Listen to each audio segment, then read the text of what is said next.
Good morning, Rise and Freedom. I'm Austin Peterson. You're watching and listening to the Wake Up America show at wakeupAmericaShow.com. I finally made it, and I have to say I appreciate Camellia Peterson commenting on my quote-unquote lateness. A wizard is never late.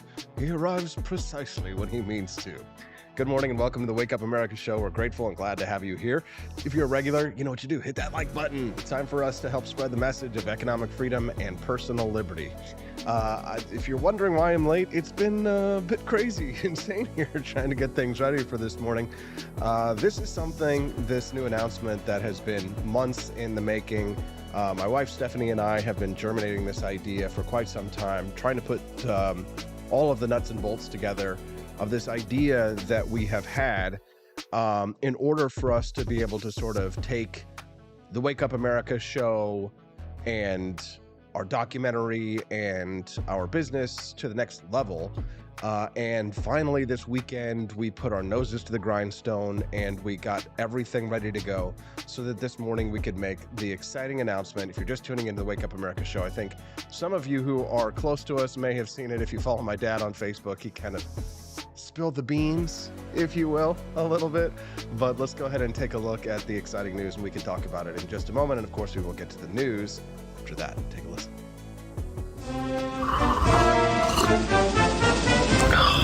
Tired of spending your hard-earned money on woke corporations that don't share your pro-freedom values? Fed up with sipping liberal lattes and progressive cappuccinos? Introducing Founding Flavors from AP for Liberty Shop. Get your day started with Washington's Revolutionary Roast. As robust and principled as the man himself, this blend is the shot of energy heard round the world.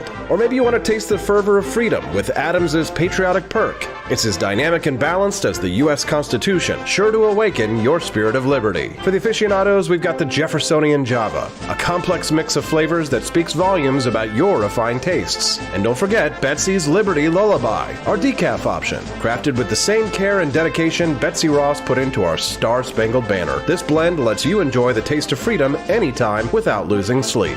No woke beans here, folks. Just pure, patriotic, pro-freedom flavors brewed with love for liberty. So why compromise your principles for a cup of coffee? Stand up for your values, perk up your patriotism, and start your day the American way. Get your Founding Flavors at apforlibertyshop.com.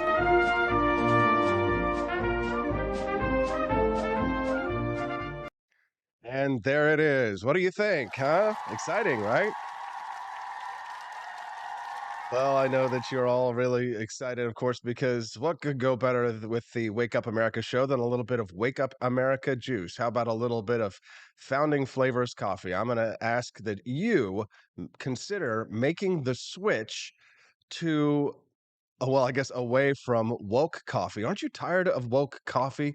The money that you spend on your morning cup of coffee that goes to woke corporations that work against your values could actually go to support a cause that you believe in. Yes, you're the very first to witness the exciting launch of our new Founding Flavors coffee brand. Yes, very excited to introduce you to this. It's taken several months in conception, planning, design, and implementation. And today, my smoking hot, redheaded libertarian wife and I have launched our very first coffee brand.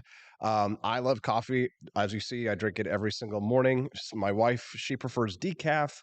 I prefer strong, dark roasts with tons of caffeine. Freedom fighting takes a lot of energy, of course. And of course, I drink like 3 cups here every day during and before the Wake Up America show. What about you? It's time for us to declare our independence from big coffee. What say you?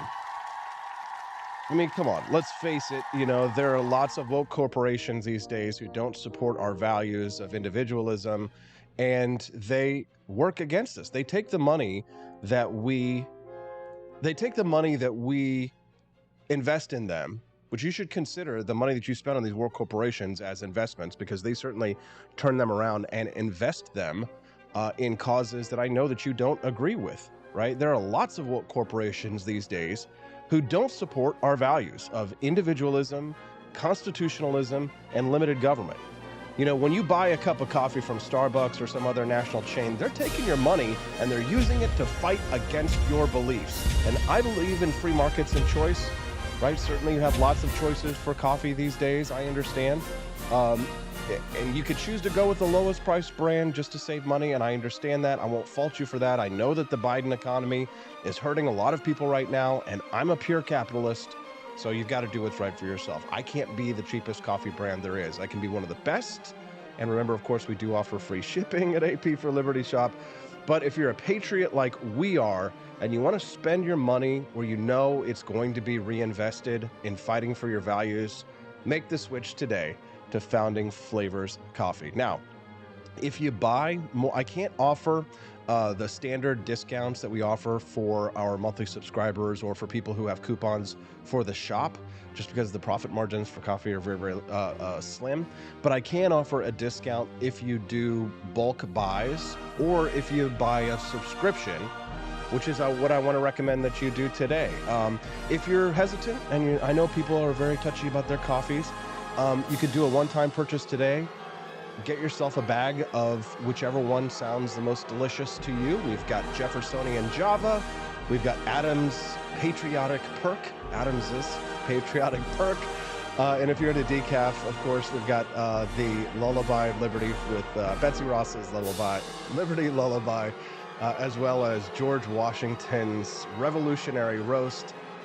Check them all out today at ap4libertyshop.com. Now, if you want to buy more than one bag, make sure that you select on the screen that you're going to buy more than one bag in order to get that discount. The more bags you buy, the more discount you get. And if you sign up for monthly subscription boxes, it makes a great gift for someone in your life who loves coffee and who loves liberty. Check it out at ap4libertyshop.com. So, we've had a really busy weekend. Stephanie and I trying to get this ready for you. I hope that you will love it. I hope that you will come back. And I hope that you will check out ap4libertyshop.com. Get yourself some coffee and, support the things that you believe in. Support freedom. If you drink coffee every day, why are you giving your money to the left who hates you?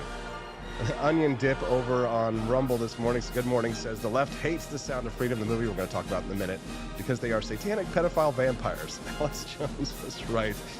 Very funny. Yes, I cannot disagree with you there, my friend.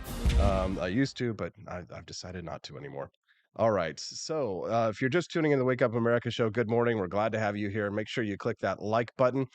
You can send us a text at 573-319-1586. That's 573-319-1586 today. We'd love to hear from you on your thoughts, and I'd really be curious on what you think of the coffee, the branding that Stephanie and I came up with this weekend. We'd love to hear your thoughts. Yes, Stephanie says teas may be next. Be patient. Austin and I are serial entrepreneurs. Very true. Hot Water 84 says, sure hope it's better than Tim Pool's. I'll be grabbing some for sure. Good.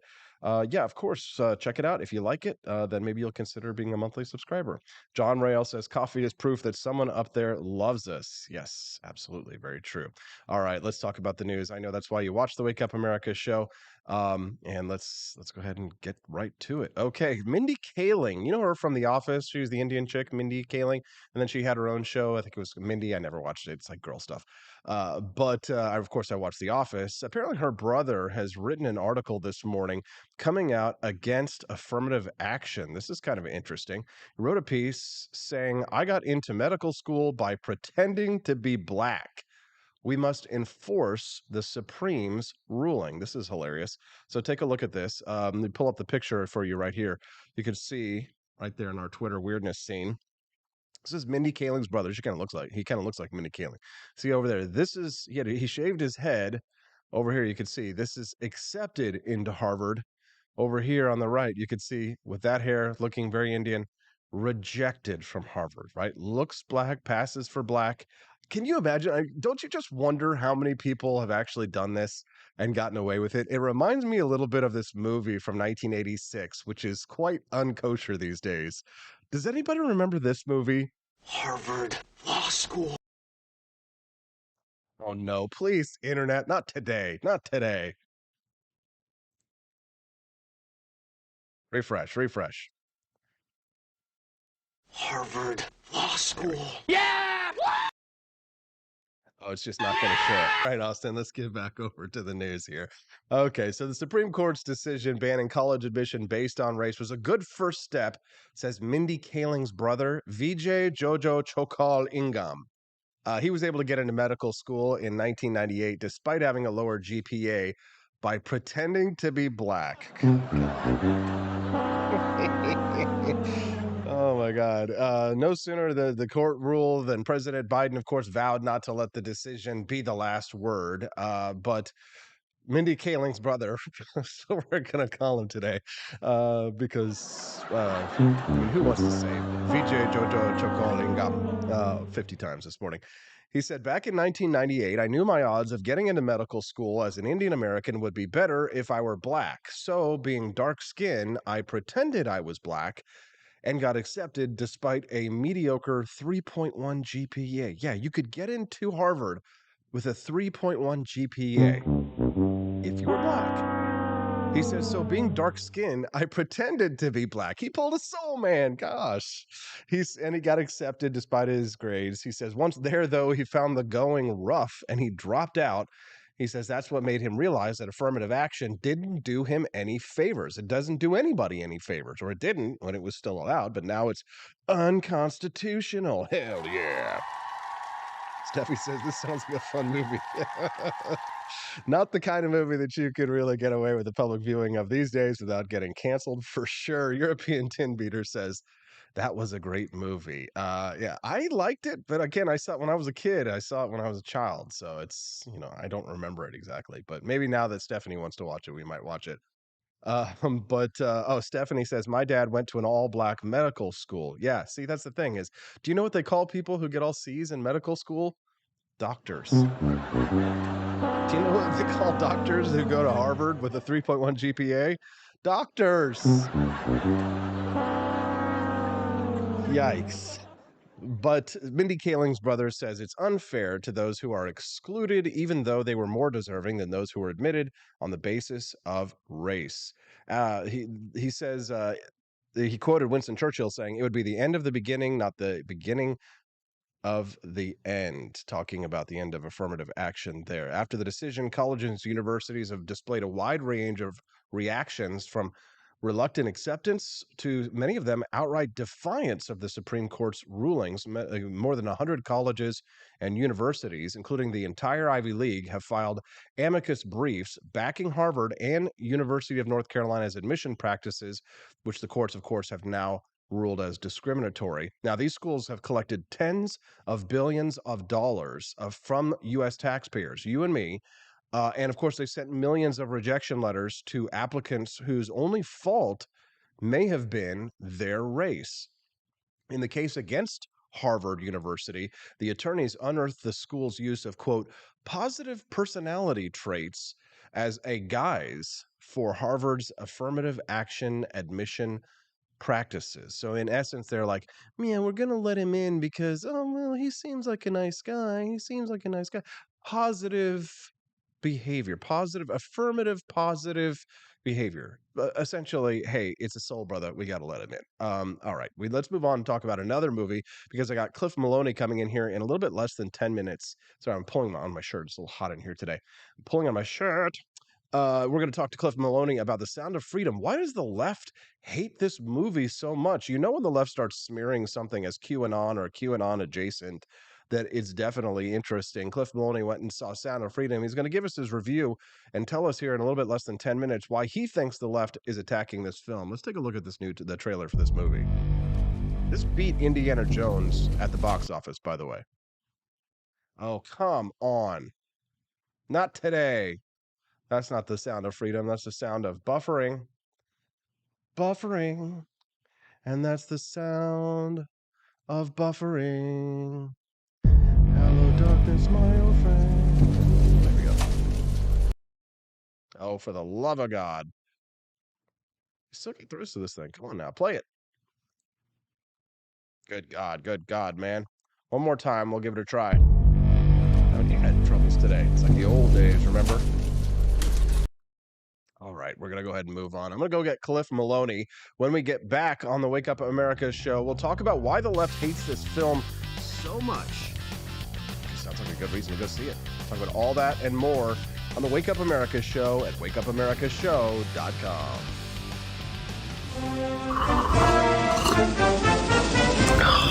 Tired of spending your hard-earned money on woke corporations that don't share your pro-freedom values? Fed up with sipping liberal lattes and progressive cappuccinos? Introducing Founding Flavors from AP for Liberty Shop. Get your day started with Washington's Revolutionary Roast. As robust and principled as the man himself, this blend is the shot of energy heard round the world. Or maybe you want to taste the fervor of freedom with Adams's Patriotic Perk. It's as dynamic and balanced as the U.S. Constitution, sure to awaken your spirit of liberty. For the aficionados, we've got the Jeffersonian Java, a complex mix of flavors that speaks volumes about your refined tastes. And don't forget Betsy's Liberty Lullaby, our decaf option, crafted with the same care and dedication Betsy Ross put into our Star-Spangled Banner. This blend lets you enjoy the taste of freedom anytime without losing sleep. No woke beans here, folks. Just pure, patriotic, pro-freedom flavors brewed with love for liberty. So why compromise your principles for a cup of coffee?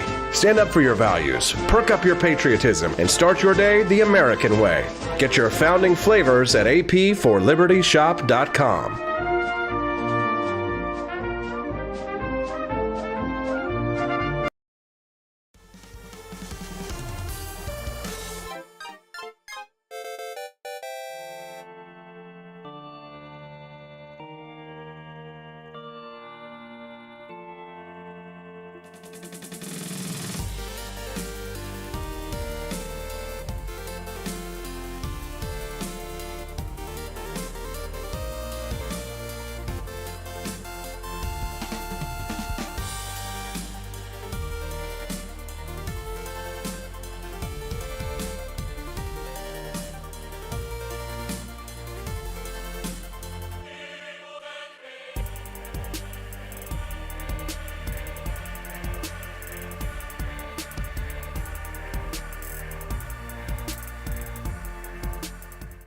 It was 1946. A battle was fought, not overseas, but right here on American soil. The Battle of Athens. An intense struggle against election fraud and for the rights promised by our founding fathers. Driven by the Second Amendment, ordinary citizens stood tall and fought back. Help us expose this momentous battle of integrity and bravery. Your support can make a difference. Visit givesendgo.com/bleedamerican and pledge your support, because we believe in the power of truth, the strength of unity, and the spirit of we the people. Let us not forget, we bleed American.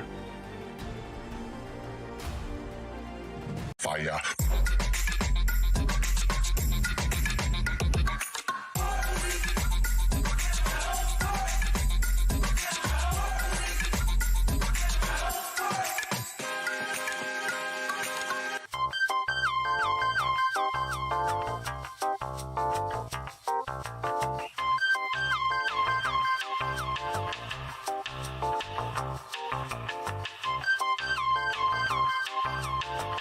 Hello, this is Barack Obama, and let me tell you why Austin Peterson stinks, and you should never pay attention to anything that he has to say.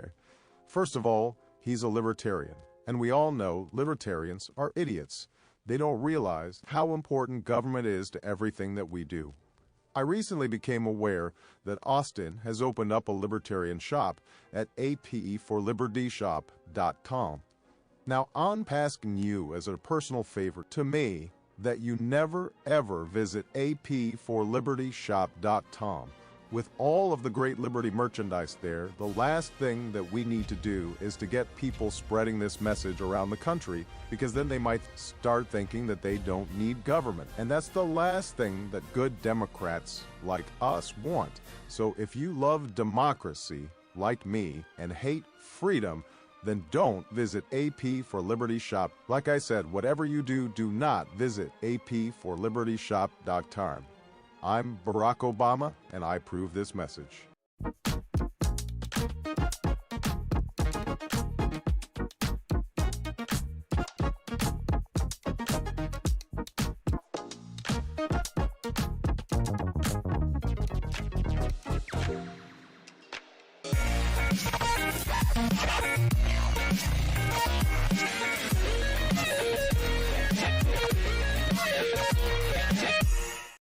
When I was in foster care, I never knew when I would have to move, so I always had my suitcase ready to go. Then one day, I was adopted. My new parents opened their hearts and home to me. My parents cook my favorite breakfast for me every morning. My parents take me on trips I never thought I would go on. They gave me a home and an even better reason to use that suitcase.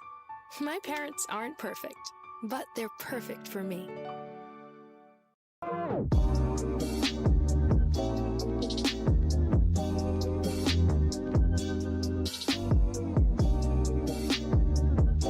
would remind you that extremism in the defense of liberty is no vice. It is better to settle these matters in the courts than on the streets, and new laws are needed at every level. But law alone cannot make men see right.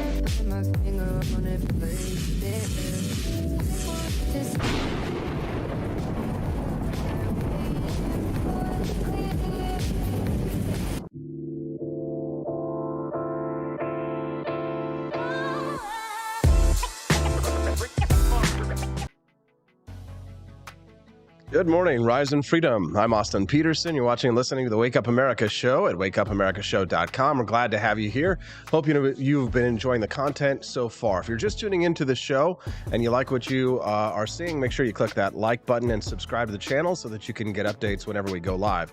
The Wake Up America show is every Monday through Friday from 7 a.m. to 9 a.m. Central Time. We do a 2-hour live talk show. We got tons of great guests, lots of great news, exciting content, and today we actually had a really big, exciting announcement. My wife and I have launched our very own Founding Flavors coffee brand. No more woke coffee. Aren't you tired of the money that you spend on your morning cup of joe going to causes that work against you and your values? Well, if you believe in freedom and you want to spend your money where you know it's going to go to good use, check out our new Founding Flavors coffee at ap4libertyshop.com this morning. That's ap4libertyshop.com. We've got Washington's Revolutionary Roast, Adams's Patriotic Perk, Jeffersonian Java, and for those of you who like it a little bit lighter side on the decaf, we've got Betsy's Liberty Lullaby. So you can get yourself a good night's sleep if you're drinking in the evening.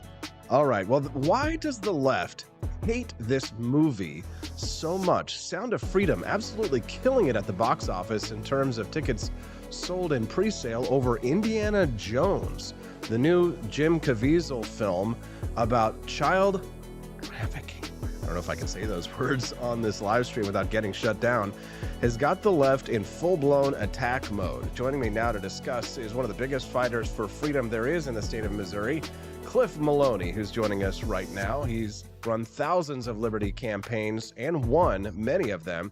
Former Ron Paul and Rand Paul staffer joining us now. Good morning, Cliff. How are you, sir?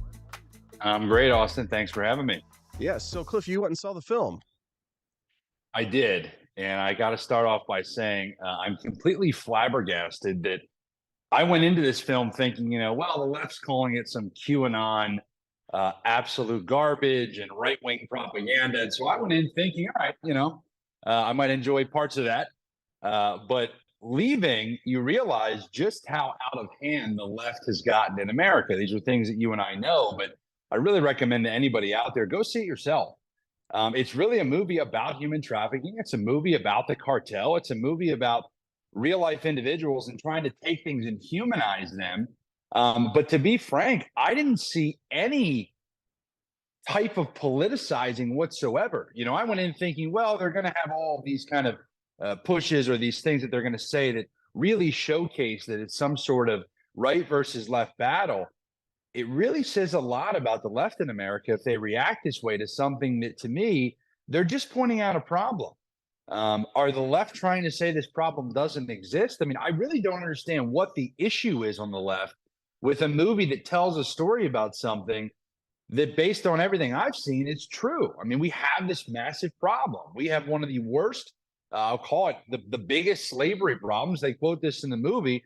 This is probably the most amount of people enslaved in the history of humankind. Now, if they want to dispute those numbers, sure, but you can't call that a right-wing talking point. And so I think them humanizing the story, I just don't understand why they make it out to be this politicized, just kind of gunk when really they're just telling a story.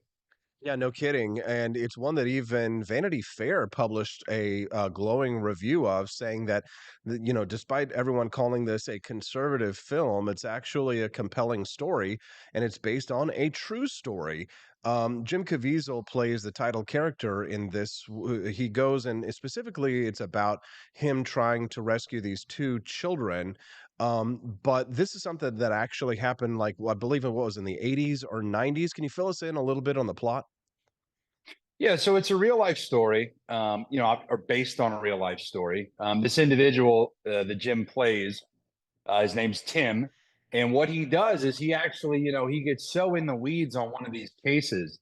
Been going after pedophiles for a long time in his career, working for the feds, and at a certain point, he got so enamored with one case. He met a father. The father had lost 2 kids who were stolen from him, trafficked.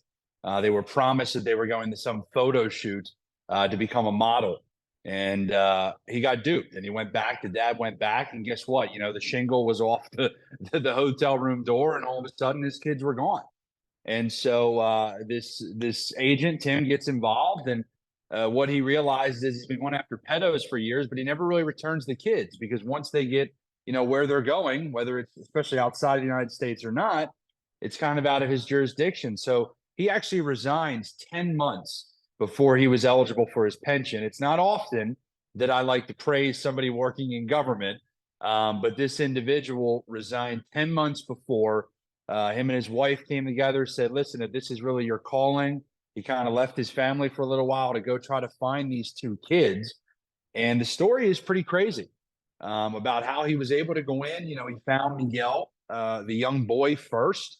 And that was kind of through basic, I would say, policing and trying to figure out a way. But the story about how he found the girl was pretty crazy. That's the main plot line, which is they went in and they tried to find this ring where they got in to say, listen, we don't want to just have, a 1-for-1 sale of children. It's kind of even sick for me to say this, but this is how this is how they actually closed and were able to apprehend these folks. They said, we want to kind of create a resort for these pedophiles. We want to create a resort where people can come in, high-end clients can pay $100,000 a pop. And so they would bring in all of these kids and have these high-end clients. And so they were able to really get the, let's just say, the greedy traffickers to agree to do this. And so they brought in, I believe the number was 54 children, had them all arrested, obviously. And then that was the big moment of sound of freedom, was these kids kind of cheering when they realized they've been apprehended by the good guys. But the way it ends, and I'm sorry to go on here, Austin, is No, that's why you're the here. girl, the girl did not turn up, right? In this number, this 54. They know they had the right ring, but they didn't bring that girl. And so what they found out was that girl had been sold to a guy they called Scorpion, who pretty much was in the cartel in a part of Colombia that was completely off limits to even the cops or the feds or whatever. It's kind of in the jungle. And Jim's character, Tim, he just says to hell with it. And he goes out there and, he doesn't have approval. When he goes in, even the local police were like, listen, we got to stop at the river. And he goes in, he portrays himself as a doctor with the United Nations. He's trying to bring vaccines in. That's his front. That's his cover. And it works. He ends up getting in. He kills Scorpion, takes the girl. They're chasing him down with a boat, and he gets out. And I got to tell you, at the end, when both the boy and the girl are reunited, and then reunited with the father, Jim's character, once again, what he says is, look, this is about storytelling. If we can tell this story, if those 2 kids can tell their story, then hopefully all of us can look into this problem, realize it's a major challenge, it's a major issue of our time, and hopefully enough of us will take action. Sounds thrilling, but at the same time terrifying. If you're just tuning in to the Wake Up America show, good morning. I'm Austin Peterson. We're glad to have you here. That handsome face that you see smiling at you right now is Cliff Maloney. He is a Liberty campaigner. He's a former Ron Paul and Rand Paul staffer. He's also managed and run hundreds, maybe thousands of Liberty campaigns across the United States and has a track record of winning in the fight for liberty. He's talking to us now about the film Sound of Freedom, which he saw last night, which has got the left up in arms. For what reason? Now it's time for us now to kind of talk. And I don't like the type. I'm not the type of person, Cliff, who likes to make wild accusations. I don't really buy into many of the major conspiracy theories that are out there today. But every once in a while, I latch on to one that seems a little bit too stinky to me. Where there's smoke, there's fire. One that I, latched on to early was the whole conspiracy theory, if you will, about the whole lab leak, the lab leak theory. That was one that just there were just a little bit too many signs pointing to it, right? But on this one here, the left is trying to paint this as some kind of insane QAnon conspiracy theory, as if the Epstein thing, right? Perfect example of this. Like, I don't think Epstein killed himself, right? I think that Lee Harvey Oswald probably killed John F. Kennedy as a lone shooter from the third floor of the book depository, but I don't believe that one of the biggest child predators in the history of the world, connected to the most powerful people in the world, committed suicide in a jail cell where the cameras all mysteriously turned off. Why does it seem as if the left wants to smear this film as being connected to conspiracy theories when it seemed almost like 10 years ago, Cliff, that the left was all about fighting child sex trafficking. Now it doesn't happen. Why? Well, I wish I had a real answer that was something obvious, or at least I could defend. But I think the reality is, you used to see the left defend against a protective class, right? A two-tiered society, and that's exactly what this is. The kids that are being trafficked, for the most part, they're not part of elite upper class families in America. No, they're from third world countries. They're from extremely countries that have poverty at levels that obviously we don't understand. One of the best lines in the movie, and it really kind of hit with me. They said, why is it such a big issue? And they said, well, of course it's an issue, because if you compare it to the war on drugs, right? You can sell a bag of cocaine once. You can trick out a 5-year-old. I hate to even say that out loud, but you can sell a 5-year-old 5 times a day, right? And it was kind of this crazy moment where it's like, yeah, the product doesn't end when you're human trafficking, right? And so no wonder it's exploded at a level beyond the war on drugs. But similar to the war on drugs that you and I have been battling for years, I do think you have the same situation, which is, once it reaches your family, once it reaches somebody that once it reaches a cousin or a friend of a friend in a way that's personal, I think that's when the challenge is finally something that people realize we need to take action. Now, look, I'm not saying everybody here has had somebody trafficked. What I'm saying is, I feel like a lot of us are starting to hear more stories because it's just a numbers game, right? There's 300 and some million people in this country. And so I think at a certain point, this is happening to enough kids. It's happening to enough young females that eventually it comes home and people start to pay attention. But right now they can kind of ignore it, right? A lot of people can kind of say, oh, well, that's just icky, and that's not really happening. And I think what this movie did is it forced people to say, wait a second, this is happening. This is real. The numbers show us that this is the number one problem when it comes to kind of human real suffering in the world, and things going against people's will. So why the left is so up in arms, I have no idea. But I feel like the left that we used to know, the anti-war left, the pro-civil liberties left, the classical liberals that seem to have disappeared off the face of the earth, this would be the battle. This would be a battle where they would stand with the little guy against these powerful institutions, these powerful people. But it seems like the left these days just wants to side with the status quo institutions, and it's really a shame. It certainly is. If you're just tuning into the Wake Up America show, good morning. I'm Austin Peterson. We're glad to have you here. We have cause to be optimistic this morning and to be happy. We just hit 100 continuous or simultaneous live stream viewers this morning on the Wake Up America show between YouTube and Rumble. Glad to have you here. 100 people, that's nice. The Wake Up America show just continues to grow. Alternative media continues to grow, which is going to really lead me to my next question here for Cliff. But before I get into it, of all the people who are watching us now this morning, click that like button. We can spread the message of economic freedom and personal liberty. So if today is your first time tuning into the Wake Up America show and you're enjoying the content, make sure that you click like. I love seeing all of those big numbers, but I'd love for it to translate into that like button, because that's how we continue to grow. So click that like button if you're watching us this morning and you're enjoying it. And if you really enjoy it, again, subscribe to the channel that you're watching us on too, so that you can come back. And speaking of alternative media, Cliff, my my supposition is that one of the main reasons why the left has gone into full-blown attack mode against this film is not necessarily because some of them are, part of the international child predator ring, although some of them might be.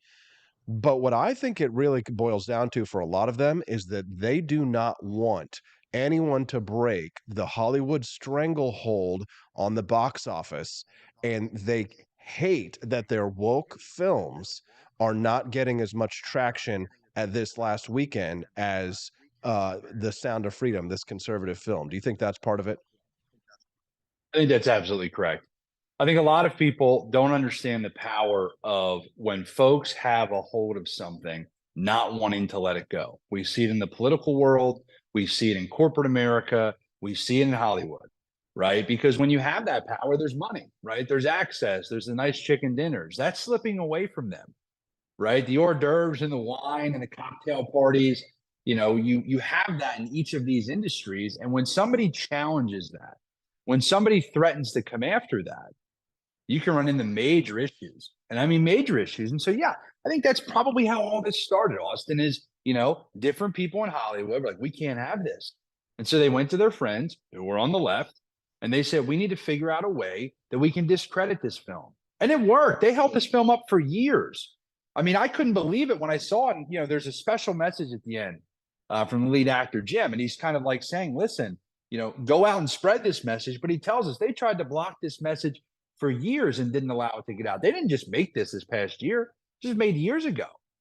And so I think what happens is these relationships, when people have control and when they control who gets to access different things, it's money, it's fame, it's glory. In politics, it's being able to be called the honorable, right? It's all bullshit. Excuse my French, but it's like that's what these folks hold on to. And if you threaten that, they will come at you harder than anybody has ever come at you. There's a great scene in the movie Spotlight. I don't want to transition to the Catholic Church issues, but in Spotlight, the movie, it talks about the Boston diocese. And there's this one scene that reminded me after I went to the movie where the fixer for the Catholic Church in the Boston diocese goes to the editor of the newspaper and pretty much leans in and says, come on, Robbie, a story like this would kill the church. And luckily, this editor turns to him and says, is this how it happens? Is this why these stories never get to the level they need to get to? Because a guy leans on a guy? That's exactly what happened when it comes to this movie, is people had pressure points, they pushed, distributors didn't distribute, theaters wouldn't show it, and eventually it reached enough of a point and there was enough of a pressure put on this movie that enough people saw it. But absolutely, Austin, I think your instinct is right. That is where it starts. They want to block it to maintain their power. And anything that's a threat to the left's agenda, to the woke, let's just say media's idea that they control things, they're going to push back. And that's exactly what you saw here. Man, yeah. To me, I think that anything that hits their bottom line like that or pushes aside their agenda, because the left is always using media and Hollywood to try and push their agenda. And Hollywood is kind of like, what would you call it? The hammer of Thor in terms of advancing their agenda. And I've been saying for years, Cliff, obviously I'm biased because I'm in the media and I've worked as a libertarian in the media for years. And I can't tell you how hard it is, it's one thing being the lone libertarian in conservative media, but the numbers of conservatives in media versus liberals, it's not even like one-sided. It's like the Harlem Globetrotters, right? In terms of going up against the woke corporations in terms of trying to get media out there. I'm working on this documentary right now, and I can tell you that I speak to film producers that are Hollywood or Hollywood adjacent, and they say, Austin, there's no way that like Netflix or Amazon or anything like that are going to touch this kind of a documentary, because it deals with election fraud and the left doesn't want to talk about that, and two, it deals with World War II veterans actually fighting against their own local government and overturning it through political violence, right? I mean, it's like January 6th if they actually had guns, right? And so you've got to have people who are risk takers who will say, yeah, I'm going to invest in this kind of movie. And when you see what happens with The Sound of Freedom, it gives you a little bit of hope. But then when you find out about how much these corporations do everything they can to try and stop these kinds of messages from getting out, it certainly does remind you of how important it is, the work, that we're doing here on the Wake Up America show and creating alternative media. I mean, not just so that you can curse like you just did, Cliff, but I'll tell you, as somebody who worked in conservative talk radio, and I worked in conservative news, I mean, even on the right, there's a cancel culture against ideas that are considered to be, well, the left has political correctness, I say, Cliff, and the right has patriotic correctness, where if you don't have a patriotically correct view So of. true. So true. Oh, and the perfect example of this was, whenever I tell anybody about the true history of the Pledge of Allegiance, I mean, that's really triggering for cons because they don't want to hear that Francis Bellamy and his socialist brother came up with the flag with the, we're trying, two socialists trying to sell flags came up with a pledge that was where they had to do the Hitler's, American school children doing the Hitler salute to the Pledge of Allegiance. And, you know, that's not patriotically correct, right? So it's hard Right. for people who are unbiased, who care about freedom and the Constitution, people like you and me, to get our message out in the media because not only does the left not want to hear it, but a lot on the right don't want to hear it too, Cliff. Yeah, and I do think that at the end of the day, the one reason I keep fighting is because I do think most people agree with us, right? Forget the labels. I think most people don't think the taxes should be at, 25% of every dollar you earn. Most people don't think we should have troops in 120 countries. Most people don't think the government should be spying on us. Most people don't think the government should force an experimental drug on you to be able to go outside or to work. And I mean this, Austin. If that wasn't there, if public opinion wasn't with us in terms of the core instinct, I'm not talking about, oh, how do the parties push it or how does the media label it? I think the instinct is there. And so that's why I think you're going to continue to see alternative media grow. I think people are going to continue to listen for things that they feel are the truth. And I don't mean that as some, soothsayer. It's like, oh, put my finger in the air and take a guess. It's like, no, most people care about the truth. And I think the further and further that the let's call it the corrupt insiders lock into these narratives that are not truthful, I mean, that's an opening for us, right? It's an opening for all your listeners to say, hey, go out and speak the truth because people are dying for a good message. I mean, you look at Tucker on Twitter and you look at some of these original numbers and it's like, man, people are just hungry for something that is real, that is authentic. And luckily for us, all of the insiders, they continue to fail at this. Their authenticity is a joke. And I think the more alternative media that pops up, the more people realize how much it's just a facade. Absolutely. Couldn't agree with you more. Cliff, it's nice to have you back, man. We missed you. You've been out on the road. We're glad to have you back. Is there anything else that you want to share with our listeners before we let you go? No, check out cliffmaloney.com. Appreciate y'all following me on all the socials. I was out playing in the World Series of Poker. Had a fun time out there. Got to escape from politics and trying to figure out how to save the country for a couple weeks.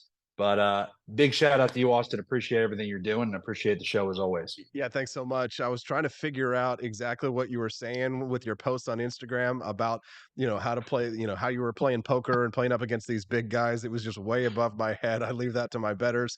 My superior is Cliff Maloney. Thank you very much for your time today. Thanks for standing for freedom, and we appreciate you. Take care. Thanks so much. Check out cliffmaloney.com. That's Cliff Maloney, big freedom fighter and a friend of the show. We're glad to have him on the program. Speaking of child sex trafficking, take a look at this. Cheryl, the mayor's office and the Civilian Office of Police Accountability say at least one Chicago police officer, perhaps multiple, here at this West Side police station are under investigation tonight for allegations of sexual misconduct with a migrant here at this police station. And if those allegations are found to be true, they could lead to criminal charges. There is rage and confusion outside a West Side police station over allegations of a police officer violating at least one of the city's most vulnerable newcomers. Dozens of migrants living on the floor of this North Lawndale police station were moved out in a hurry Friday and placed in city shelters for their own safety. Mayor Brandon What? Johnson's office now says it's, quote, intensely focused on the deeply troubling allegations of Yeah, I'm sure they're intensely focused on the deeply troubling allegations of sexual misconduct. They investigated themselves and they found out they did nothing sexual wrong. misconduct by a Chicago Police Department officer These are cops. against a minor new arrival and other allegations of sexual misconduct in the Chicago Police. Wait, just what? What? And you had no idea I was going to go there, did you? But I saw this story over the weekend, and I knew, especially because we were going to be talking about Sound of Freedom, I knew that this was going to be the perfect angle for us to discuss. If you think that child sex trafficking is something that goes on in just in seedy back rooms and bars and things like that, away from prying eyes, well, you'd be wrong. It happens sometimes right out in the open, right, and it's being conducted by our own public servants, if you will. Police Department's 10th District. The Civilian Office of Police Accountability says it, quote, learned of a sexual misconduct allegation involving members of the Chicago Police Department assigned to the 10th District and a migrant temporarily housed at the police station. COPA's statement indicates multiple officers are under investigation. Migrants don't know their rights. Migrants don't know that they have rights. Not just migrants, but children. I mean, people underage, minors. And these individuals abuse them. So that's why we're here also to support the community, but also to be their voice. Bueno, tengo poco tiempo. We spoke to one woman at the 10th District who said police had always been respectful and good to her family. Migrant advocates say sexual misconduct against migrants, especially a child, would be horrifying. These are very heavy, triggering, sensitive accusations, and we're trying to get to the bottom of this. Yeah, definitely. Yeah, they're trying to get to the bottom of this. Well, we wish them the best with that. Godspeed. I'm going to go try and see The Sound of Freedom this week. How about yourself? What did you think of that interview with Cliff Maloney? If you like the content, make sure you're clicking that like button. I believe that right now, if you're watching this live right now, I believe that we now have the most amount of people watching the Wake Up America show simultaneously that we have had in our history. Thank you. Appreciate you. Click that like button and subscribe if you enjoy the content. Coming up next, libertarian presidential candidates. They don't get a fair shake in the media, I know. I used to be one, so they're going to get a fair shake in the alternative media. Chase Oliver is running for president of the United States. We're going to ask him a series of questions. We'll ask him what he thinks about child sex trafficking and all those other issues. If he wants to become the commander-in-chief, well, he should have to answer a few questions right here. We'll be back from the Wake Up America show at wakeupAmericaShow.com. Tired of spending your hard-earned money on woke corporations that don't share your pro-freedom values? Fed up with sipping liberal lattes and progressive cappuccinos? Introducing Founding Flavors from AP for Liberty Shop. Get your day started with Washington's Revolutionary Roast. As robust and principled as the man himself, this blend is the shot of energy heard round the world. Or maybe you want to taste the fervor of freedom with Adams's Patriotic Perk. It's as dynamic and balanced as the U.S. Constitution, sure to awaken your spirit of liberty. For the aficionados, we've got the Jeffersonian Java, a complex mix of flavors that speaks volumes about your refined tastes. And don't forget Betsy's Liberty Lullaby, our decaf option, crafted with the same care and dedication Betsy Ross put into our Star-Spangled Banner. This blend lets you enjoy the taste of freedom anytime without losing sleep. No woke beans here, folks. Just pure, patriotic, pro-freedom flavors brewed with love for liberty. So why compromise your principles for a cup of coffee? Stand up for your values, perk up your patriotism, and start your day the American way. Get your founding flavors at apforlibertyshop.com.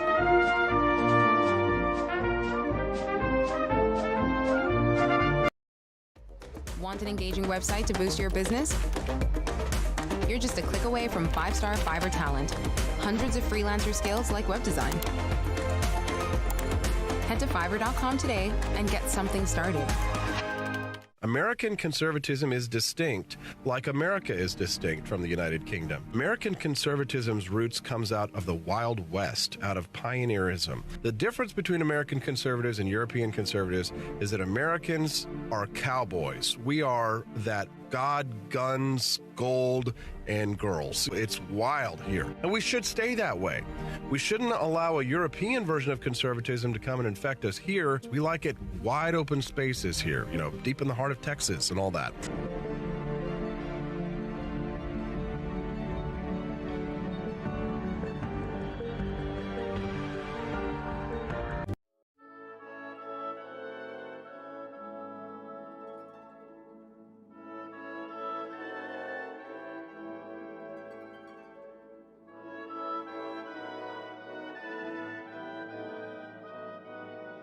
Hey there, it's your favorite Vice President Joe Biden. I wanted to talk to you today about the Wake Up America show, the best source for all your political news and commentary. But before I get started, let me just make sure I have all my notes in order. Okay, where was I? All right, the Wake Up America show. It's a great way to stay informed and make your voice heard. Boy, what was I saying again? Oh, right.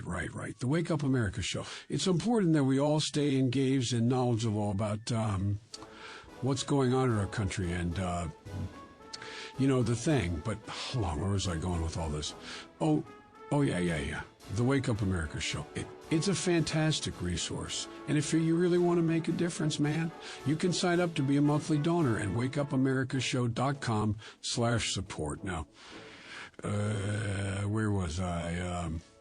Oh, that's right, the Wake Up America show. So if you want to stay woke and support a great cause, head on over to wakeupAmericaShow.com/support and sign up to be a monthly donor today. And if you're feeling generous, you can even give a donation in my name. Thanks for listening, and keep on keeping on, America. Come on, man.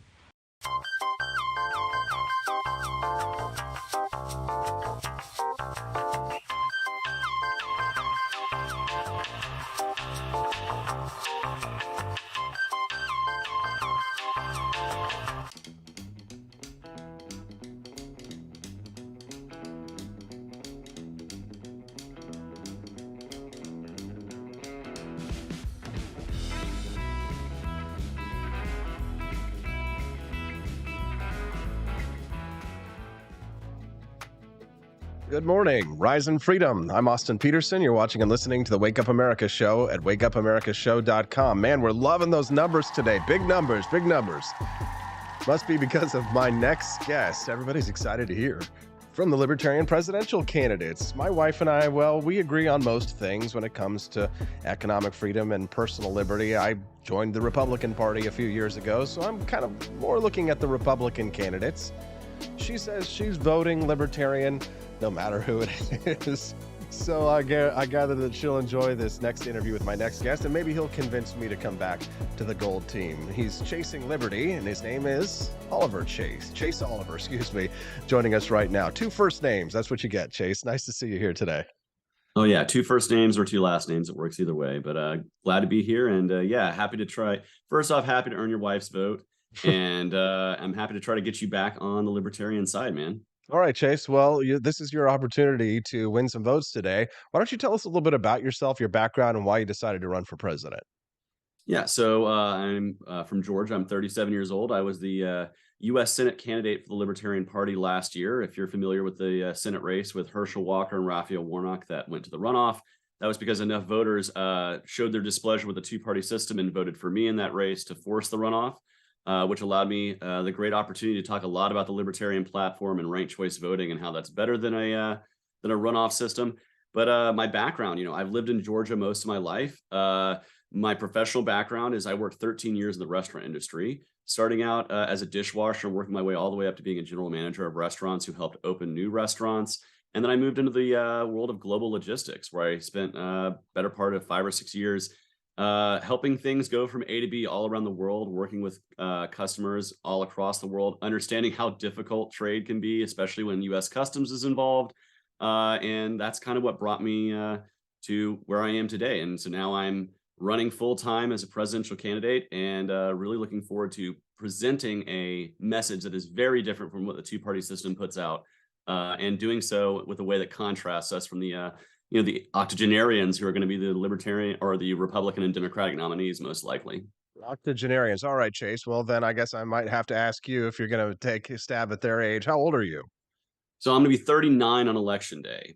And I think it's time that millennials my age really start taking charge and getting involved in the political process. We're the generation that had to be sent to war for 20 years after 9/11. We're the generation that had to have the economy fall out from underneath us right as we were getting involved in the economy in 2008. We are the generation that's still having trouble buying our first homes because of that, and who's seeing rising inflation. So it's our generation that's going to have to clean up the mess, because we're the ones who are going to be living through it for the next 50 years. And that includes Gen Z too. They're right behind us. All right, well, then let's talk about the issues, Chase, and hear where you stand on many of the big ones of these days. One of the challenges that libertarians face is how to present a unifying message on something that conservatives really are taking the lead on, and that is the question of not only woke politics on the left, but of how to deal with the issue of child sex trafficking. I imagine that since you're running for president of the United States, that would mean that you're not an anarchist. Am I correct in assuming that? Yeah, I'm more on the minarchist, classical liberal side of that scale, though we have plenty of anarchists in the LP, so I welcome their support too. But I'm on more on the minarchy side of things. So then tell us exactly, as president of the United States, what is the proper role of government in preventing child sex trafficking? Well, there's a lot of areas that the federal government can work on to actually fight this, the scourge of child sex trafficking and human trafficking altogether. First and foremost, we need to fix our broken immigration system. Right now, we have a costly, expensive, and complicated immigration system that has millions of people sidestepping the system and coming through here without documentation. If we could open the borders and make the immigration process simplified for most people who come here, we can actually put our law enforcement dollars on cracking down on human traffickers, people who are bringing people here for the purposes of abuse, particularly child sex abuse. That is the best thing that we can do right now in terms of changing our policies so that we can focus our law enforcement dollars and time on those specific issues and not people who are just coming here to work or start a family or put down roots. I think when you narrow the scope and you allow for a more focused prosecution, that's what's going to lead to more people getting in jail for this. And that's what's going to lead to more successful prosecutions of people who are trying to abuse people through human trafficking, particularly children. Another thing we can do is encourage children to understand the signs of stranger danger. That's part of everything that any parent should be doing. That's not really something the government needs to be doing. Like, that's something every parent should be doing, is educating your children about, what it means when you see stranger danger. I actually read on Twitter recently about how a mother had taken their child to the park and her 3-year-old was being dragged by other kids to, oh, go talk to my mommy, come to my mommy over here. And they said, no, I don't talk to stranger mommies. I only talk to my mommy. And she had learned at 3 years old to push back against when someone is trying to take her away from her parent and bring her to another adult. And so those are those kinds of issues that lessons we can teach as parents. I'm an uncle to 7. And then really, we need to be holding institutions to account. You mentioned the Chicago Police Department abusing migrants, including a minor. When you are an agent of the state, oftentimes you're overlooked and you're not really paid attention to. And we need to be focusing on those areas of authority because it's people in position of authorities that are most likely to abuse children in the first place, whether that be an officer with a badge, a close family member, or a pastor, coach, teacher. These are the people that are in positions of authority that can use that authority to abuse our kids. And so we need to be able to have better investigatory powers over those folks. Speaking of abusing kids, I'd like to ask you, I see that you have what looks to be a rainbow flag over your shoulder.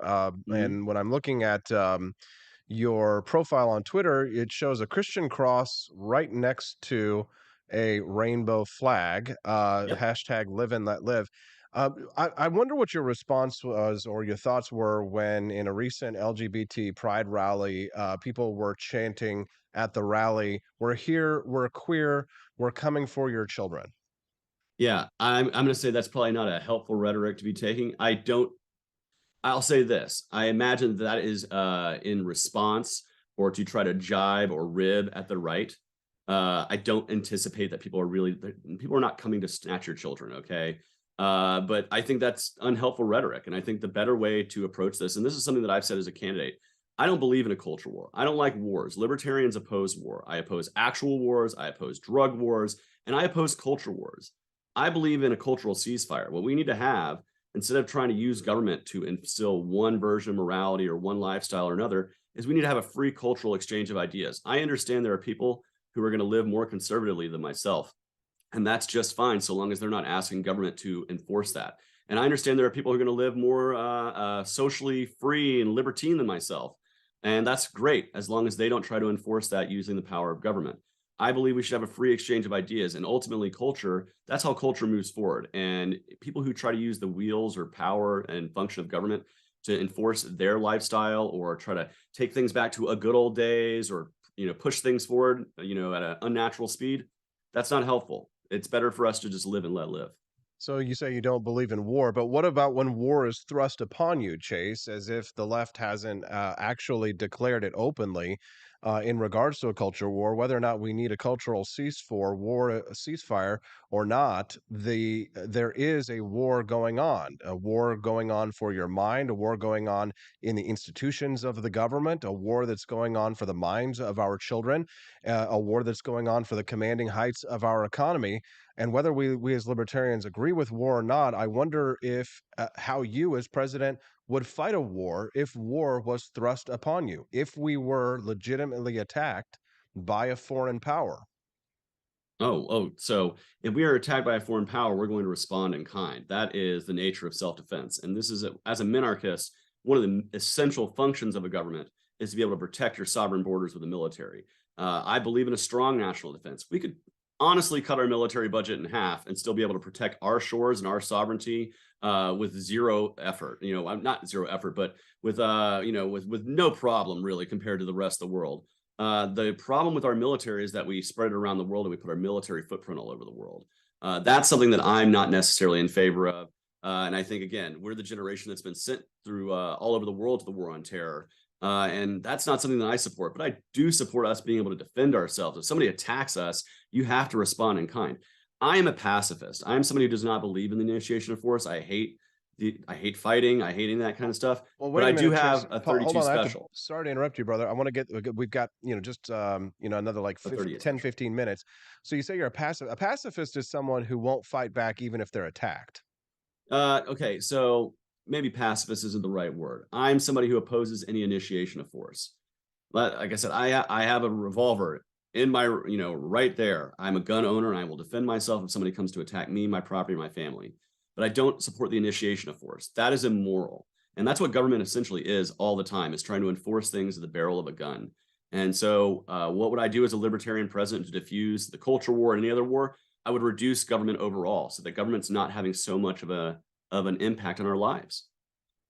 If you're just tuning into the Wake Up America show, good morning. I'm Austin Peterson. I'm speaking to Chase Oliver. Chase is running for president of the United States as a libertarian. He's hoping to earn your vote. He's running in when is the convention, Chase, going to occur? The convention's going to be May of 2024 in Washington, D.C., right in the belly of the beast. Wow, May of 2024 in Washington, D.C. He's hoping to win enough delegates to secure the nomination. This was a process that I underwent in 2016 when I campaigned to try and win the nomination. That nomination ultimately went to Governor Gary Johnson and Bill Weld. Chase, I'd like to ask you one brief question go back to what we were talking about earlier in terms of wokeism. My friend Camelia Peterson over in the live stream says, asking the question about the pride parades having highly specialized behavior and public nudity. Is that something you're okay with? So, first off, there's a lot of different kinds of pride parades out there. There are certainly ones that don't have any of that stuff. I've been to several that are what you would say is completely family friendly. But in terms of, public nudity, not really my flavor. But again, I don't think it's necessarily like trying to coerce people into having sex with people. It's more about body freedom and self-expression. Not something I'm really into. Like, I like to keep my clothes on when I'm in public most of the time. Right. You're not But, into it, Chase, but should it be legal to Should it be be legal? nude, to be naked in front of children? I mean, it happens at every Mardi Gras, but no, I don't really think you should Does that be make it targeting okay? kids with nudity. But I think that ultimately a lot of states and cities have public indecency laws that basically say you can be nude so long as you're not trying to be sexually suggestive. And there's been naked bike rides that have happened over the last 50 years. It's not, and the main thing I want to say is this is not just gay pride parades.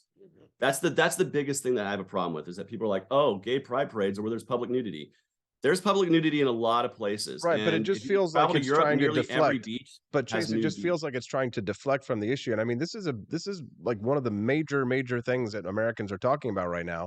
And I know that, you'd like to see a culture war ceasefire, but war is war, and it's kind of like, there's an old statement, I think it was a Mark Twain quote, is that people who get themselves involved in altercations between two people who are in a fight will often find their own noses bloodied.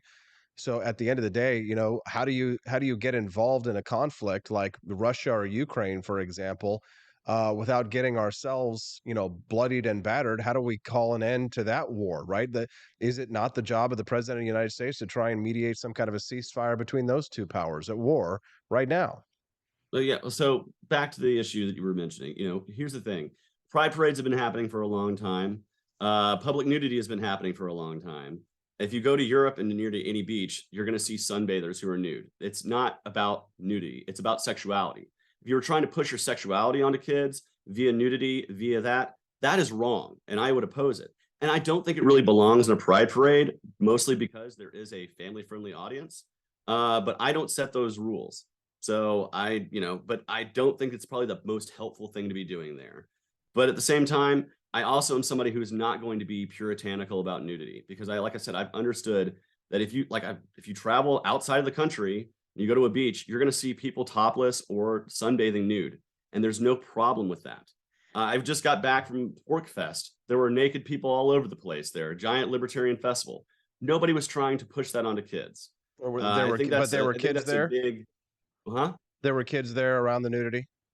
I wasn't really paying attention to the nudity, but there were naked people there. Yeah. And there were also families there. And I don't know, there's the ability for naked people to exist in the world without it being merely about sex. Like I said, sunbathing is the biggest example. But no, I don't support that at a pride parade, because I don't think it's helpful to the message. Ultimately, pride is about commemorating Stonewall, which is an anti-police action. It's about people standing up and fighting back for their self-expression. And I can see where some people think that might belong there, but I ultimately want it to belong in the realm of people being able to be themselves in self-expression without maybe harming other people. And I can see where parents have a problem with it. So I would not advise that people do that. No, for sure, Chase. And forgive me if it seems like I'm pressing you on this issue, but I promise you that it will be a main issue if you do become the Libertarian presidential candidate. Because if you read the news, it is a story every single day. I mean, the biggest movie in the world right now is The Sound of Freedom. And these are things that you're going to need to have, good answers to. So that's why I asked you. Child sex trafficking is not pride parades. That's a different thing entirely. Well, no, that's a different thing entirely. Yeah, but when you see pride parades and you hear them say, "We're here, we're queer, we're coming for your children," and you see these highly sexualized drag shows that are inviting children to come in, and you see the LGBTQ community advocating for things like bringing children into drag queen story hour, and you see the pictures of them with their nutsacks hanging out the side of their women's underwear that they're wearing at these are at least tangentially related issues. So I've actually been to a drag queen story hour. I went to Rome Pride last year in Rome, Georgia, in Marjorie Taylor Greene's district. She was protesting the Pride because they were having a drag queen story hour. And I said, you know what, I'm going to go see what this is all really about and see how dangerous this might be to kids. And what I saw was somebody who's in a dress, basically a la Mrs. Doubtfire. They're about as clothed as Mrs. Doubtfire, reading a story to kids about how you can be yourself and how everybody can grow to be their own butterfly. And then the most offensive part was they sang a lovely, rousing round of Baby Shark. That is not dangerous. Sex trafficking is dangerous. People who really want to harm children are dangerous. The most common people who are going to abuse your kids are family members, close people associated with your family, and people in authority. If you don't hang around drag queens, you don't have to worry about drag queens. I don't think so. Drag queens, so drag shows that allow underage people, that's okay. Depends on the drag show. Let's talk about, drag itself is an art form that has multiple different levels. You can be completely sanitized and clean, and you can be completely adult only. Okay, so have you ever been to a sanitized and clean drag show in your life? Because let me tell you, I was just at one. I just described one at Rome I have Pride. been to dozens. Dozens. I'm not a social conservative. I have never been to a drag show that was not highly sexualized. Dozens of drag shows in my life. And I guarantee you, every one of those was at a bar, correct? Yeah. Yeah, but if you're doing it at a pride parade as a story time, you're not doing that. There's a difference between G-rated movies and R-rated movies, and we trust that parents, not the government, parents can decide the level of acceptability for their kids. That you can decide as a parent whether your kid can go into an R-rated movie and see gross violence or gross sexuality on a movie screen. But if you want to take your kid to go see somebody read a story that's somehow controversial and deserving of scorn or disrespect. Why do you think that the drag queens want to read to children?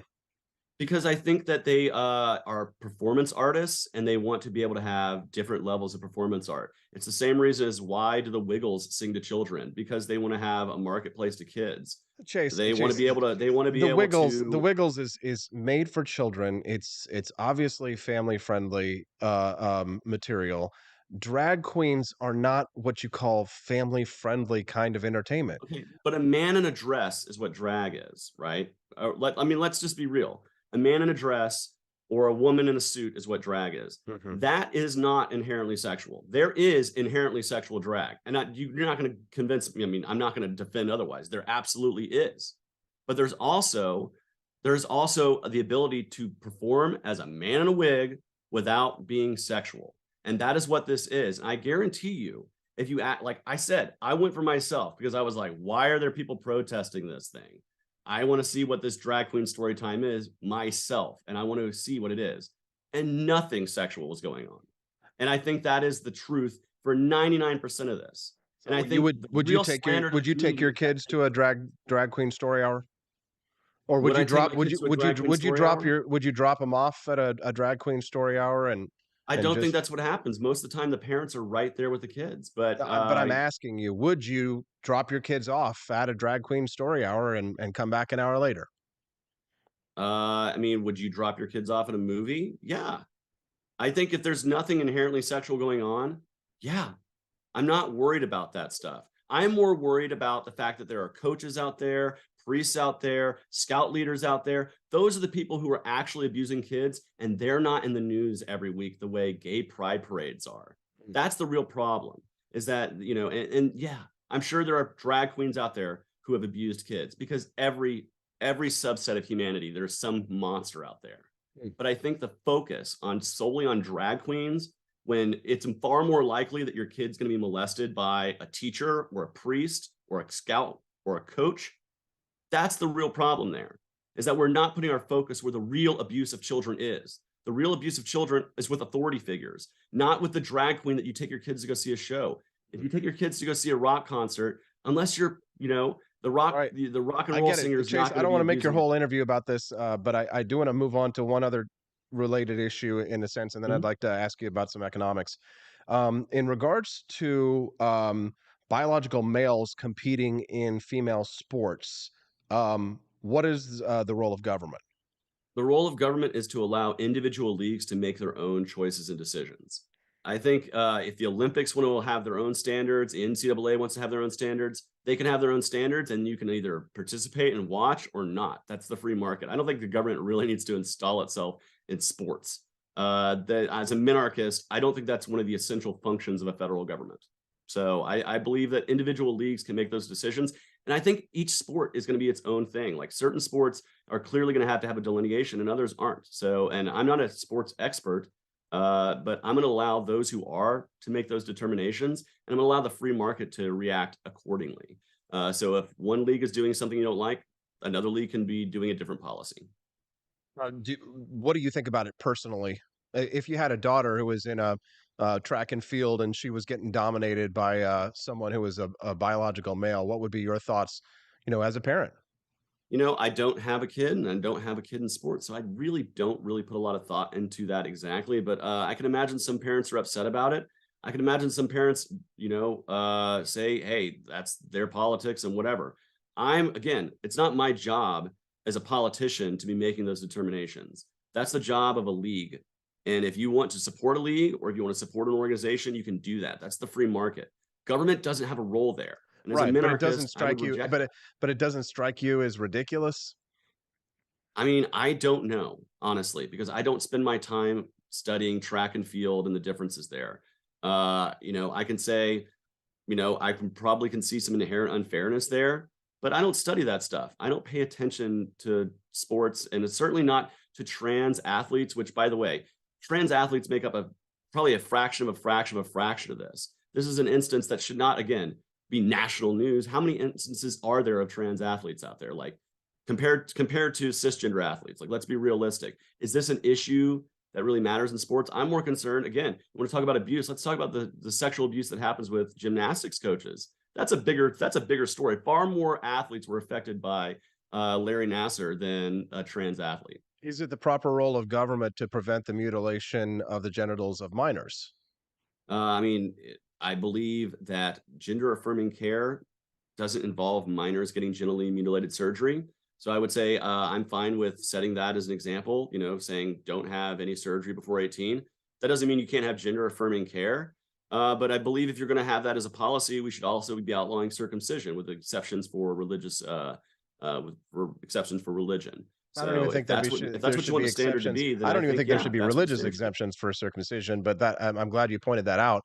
So just to make sure that I'm clear on this one, you're saying that children, that doctors should not legally be allowed to provide surgery on the genitals of children in that Yeah, sense. but I also think that the instances of that happening are nearly non-existent.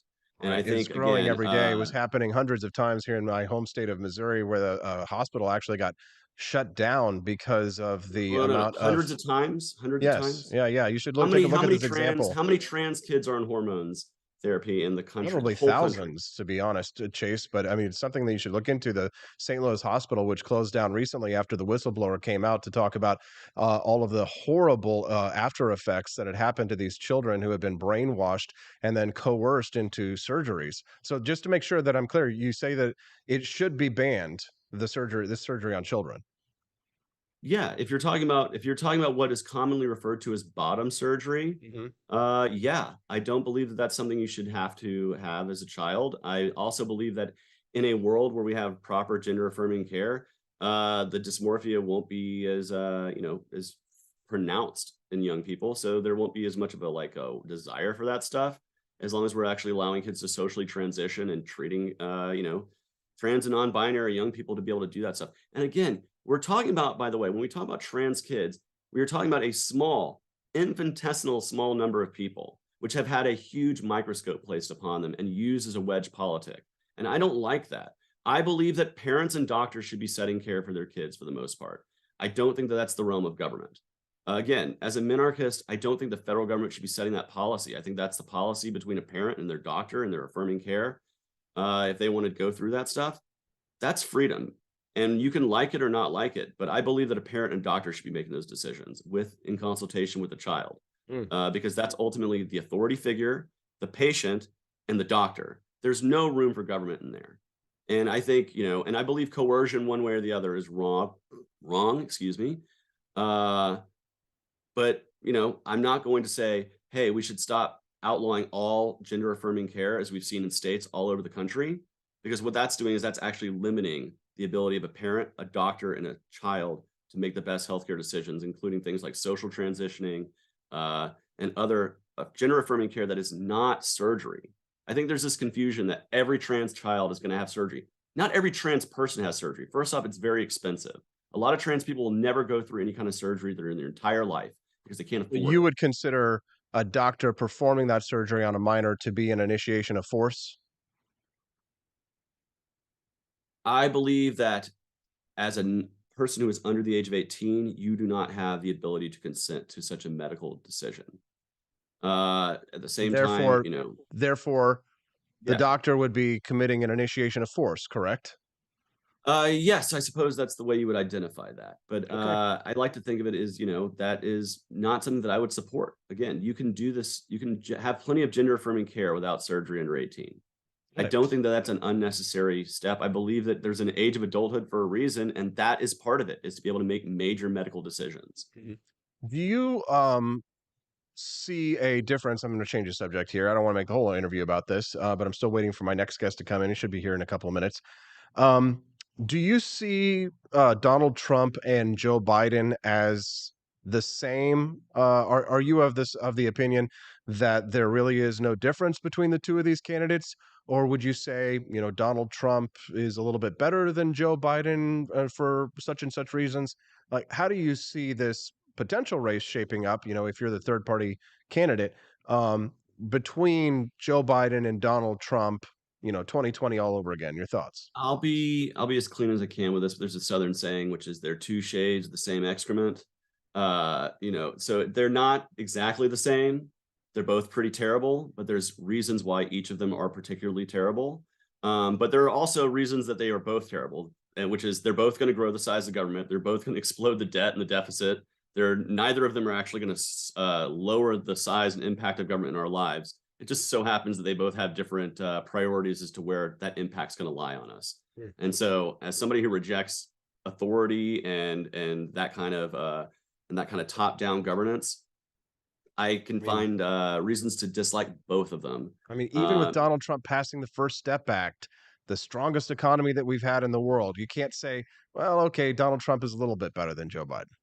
Donald Trump exploded the debt and deficit more in his first term than Obama did in 2. So no, I can't say he did the greatest job ever, and I can't say that he's any better. He's pretty terrible.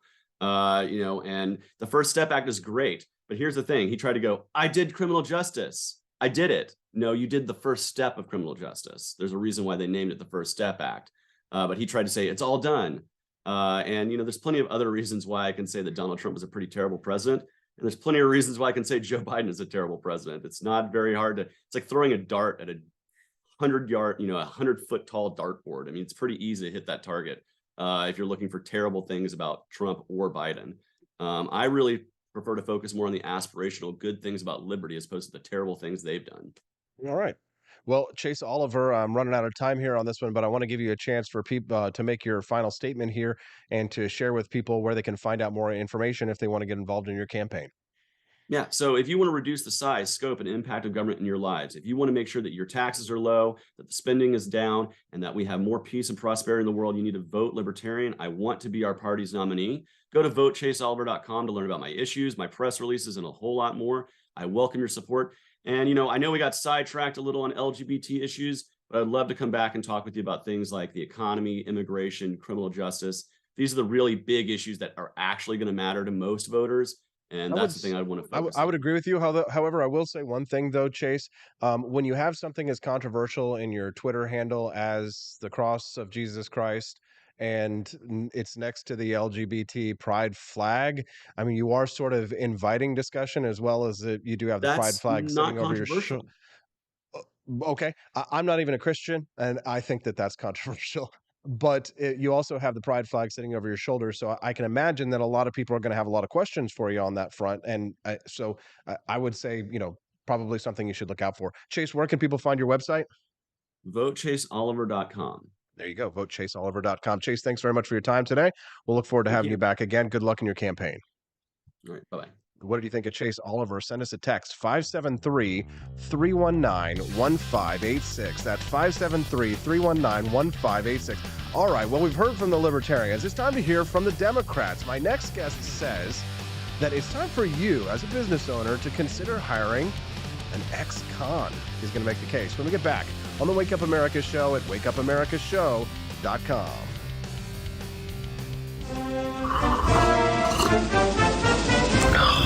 Tired of spending your hard-earned money on woke corporations that don't share your pro-freedom values? Fed up with sipping liberal lattes and progressive cappuccinos? Introducing Founding Flavors from AP for Liberty Shop. Get your day started with Washington's Revolutionary Roast. As robust and principled as the man himself, this blend is the shot of energy heard round the world.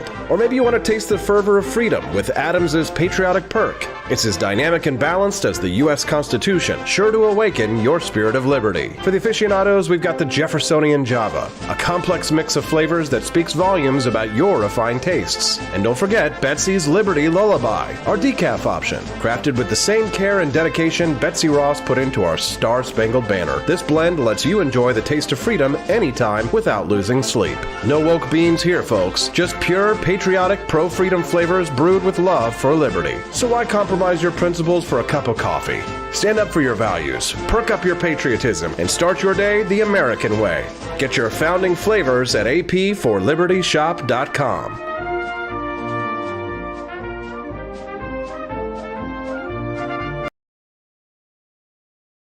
Good morning to the Cantina crew. This is Elon Musk, the CEO of Twitter. And I just want to say thank you for watching the Wake Up America show. I've decided that Austin Peterson will be the new CEO of Twitter.com, effective immediately. First thing to do, though, is I've got to go and blast off into space.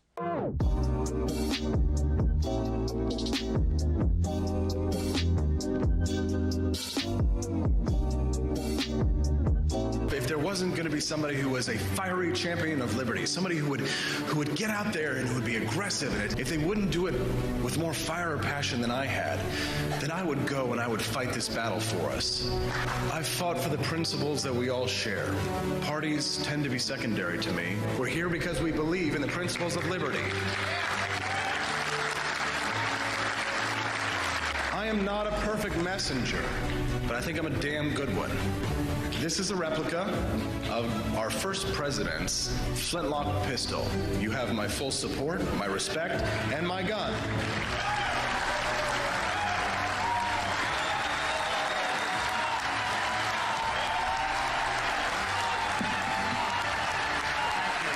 I think that at the heart of my philosophy is much more libertarianism than well, that's the fashionable word these days, I guess. A conservative is no longer just that. He's a libertarian and always has been.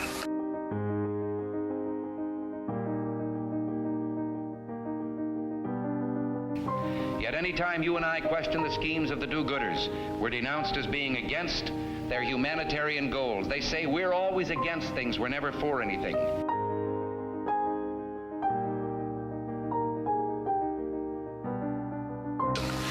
What is fascism? Fascism is private ownership, private enterprise, but total government control and regulation.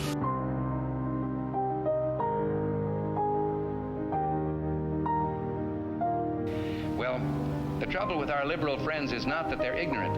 It's just that they know so much that isn't so.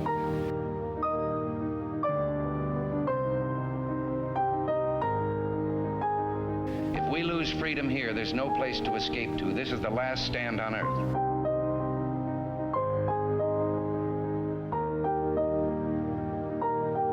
This is the issue of this election.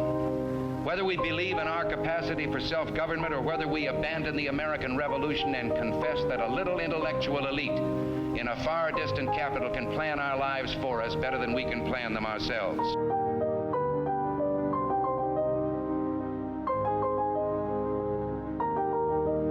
Conservative, so-called, is the one that says less government, get off my back, get out of my pocket, and let me have more control of my own destiny.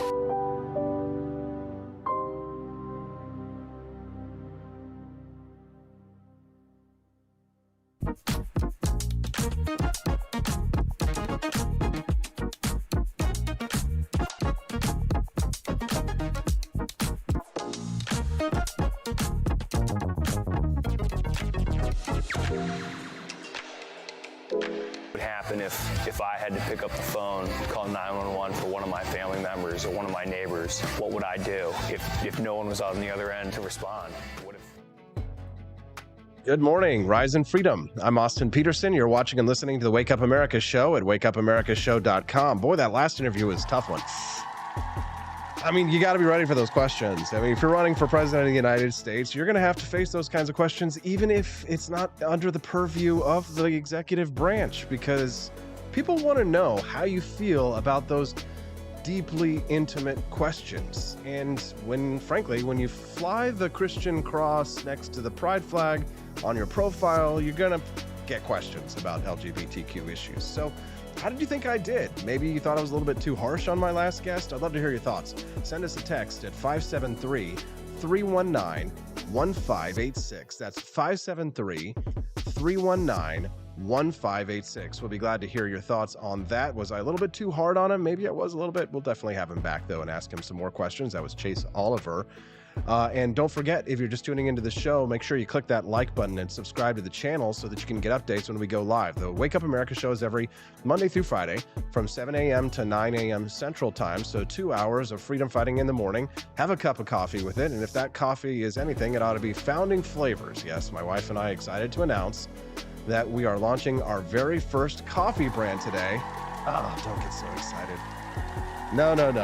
But definitely check it out. Try a bag today at ap4libertyshop.com. That's AP, the number 4, ap4libertyshop.com. Check out our Washington's Revolutionary Roast. if you need something to give you a little bit of a pick-me-up, check out Franklin's Electric Elixir, or if you need something that you can drink with a little key lime pie in the evening and still be able to go to sleep, then maybe get yourself some Betsy's Liberty Lullaby. That's our decaffeinated roast, and I hope that you will enjoy it. No more woke coffee. All right, well, we heard from the Libertarians this morning. It's time for us to hear from the Democrats. I'm the Republican in the room, after all. They call me a rhino. My next guest is Jeff Smith from the Missouri Democrats, and he's here to explain to me why I should hire an ex-convict for my new coffee business. Jeff Smith, welcome to the show. Glad to have you here today. Let's give him a round of applause. Hey, Jeff, how you doing? All right, let's try. How about we turn your mic? Whoa. Hold on one second there. You know what? Give me 1 second. I'm going to fix Jeff's mic, and we'll be right back.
And we're back. Sorry about that. A little bit of technical issues. I need to hire somebody here. But if I'm going to hire somebody, you know, you do a criminal background check, make sure that they're not going to run off with your camera, or maybe I just hope that they would run off the microphone that was giving me some issues. Joining me now to talk about this issue and more is Jeff Smith, who's in studio with us this morning. Good morning, Jeff. Thanks so much for having me, Austin, and congrats on the launch of your coffee line. Yeah, thanks so much. We're glad to have you here. Jeff, you reached out to me today because you wanted to talk a little bit about why people should be a little bit more open to hiring ex-convicts here in Missouri. I know that you work with the Democrats, but we can talk about partisan politics and things like that later.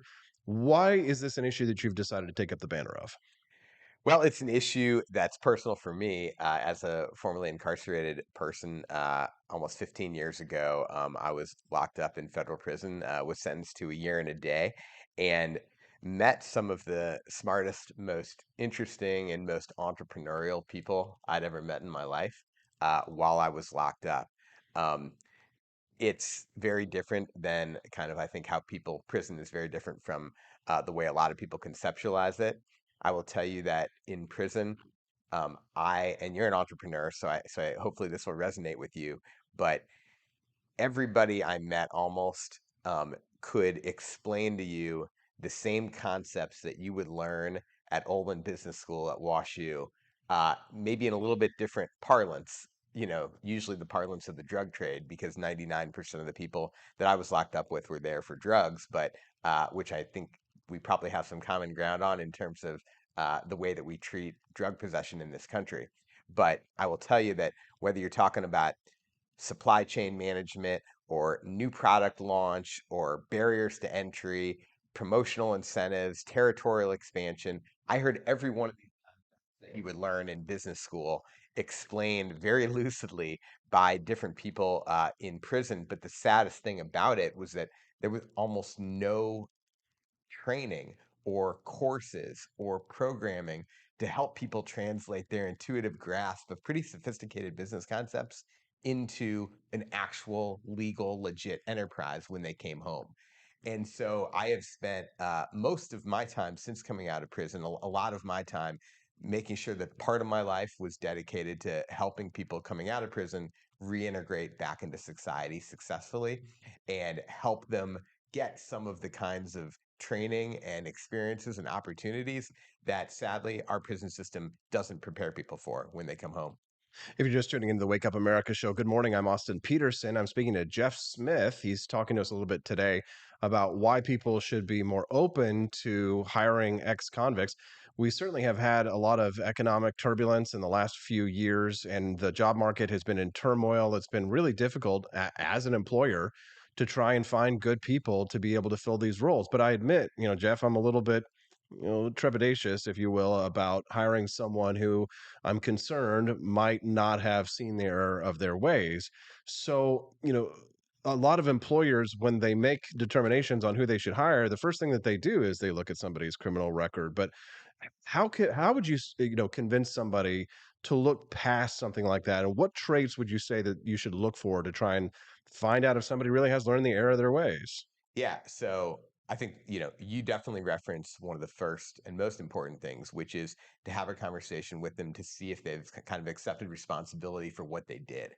And if someone says, and that's another, I think, misconception about people in prison within the kind of with the way that people in prison are portrayed in like films and a lot of fiction in this country. It's sort of like you go there and people are just saying, "Oh, I didn't do it and I got set up and I was framed." And that's not really what you encounter at all. I don't think I talked to a single person that denied doing, what they were in prison for.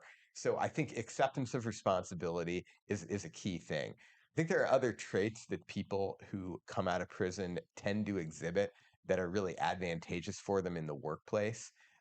In addition to that entrepreneurial mindset, always they got to prison because they wanted something better. They didn't want to go. They in for the most part went to a poor high school, but dropped out of school in many cases. They didn't want to go and work in fast food and make $12 an hour. They wanted to do better. So there's tends to be an initiative and entrepreneurial mindset that I think can work well in the business world. There also tends to be a lot of gratitude because a lot of people think, and I thought this when I came home, who's going to hire me? Will anyone take a chance on me? And so when an employer does step up to give people a second chance, they tend to be stickier and more loyal because they appreciate that. A lot of research corroborates that. There was a recent study from Northwestern University in Chicago, which showed that people coming out of prison were actually less likely to be involved in a negative workplace incident than other comparable entry level workers, and more likely to be promoted in their first 2 years than other non justice involved workers. So, there's when you think about that and you also think about the broader labor market that you referenced, people are having a hard time finding good workers, especially at the entry level. And people have to be open to this new talent pool because it's a huge talent pool. And if we don't, and I'm not trying to guilt employers, but the number one factor that determines whether or not someone will go back to prison or fly straight is whether they've got a full-time job 6 months after they come home. And so if we shun this whole population and employers don't hire them, well, they're going to need to find income some way. And ultimately, it's probably going to be through some illegal activity if no one will hire them in the legal world. And that contributes to the erosion in public safety in communities all across Missouri. Yeah. So I think there are self-interested reasons that employers should look to this population because they have a lot of positive traits, but it's also a great way to chip in to foster public safety more broadly.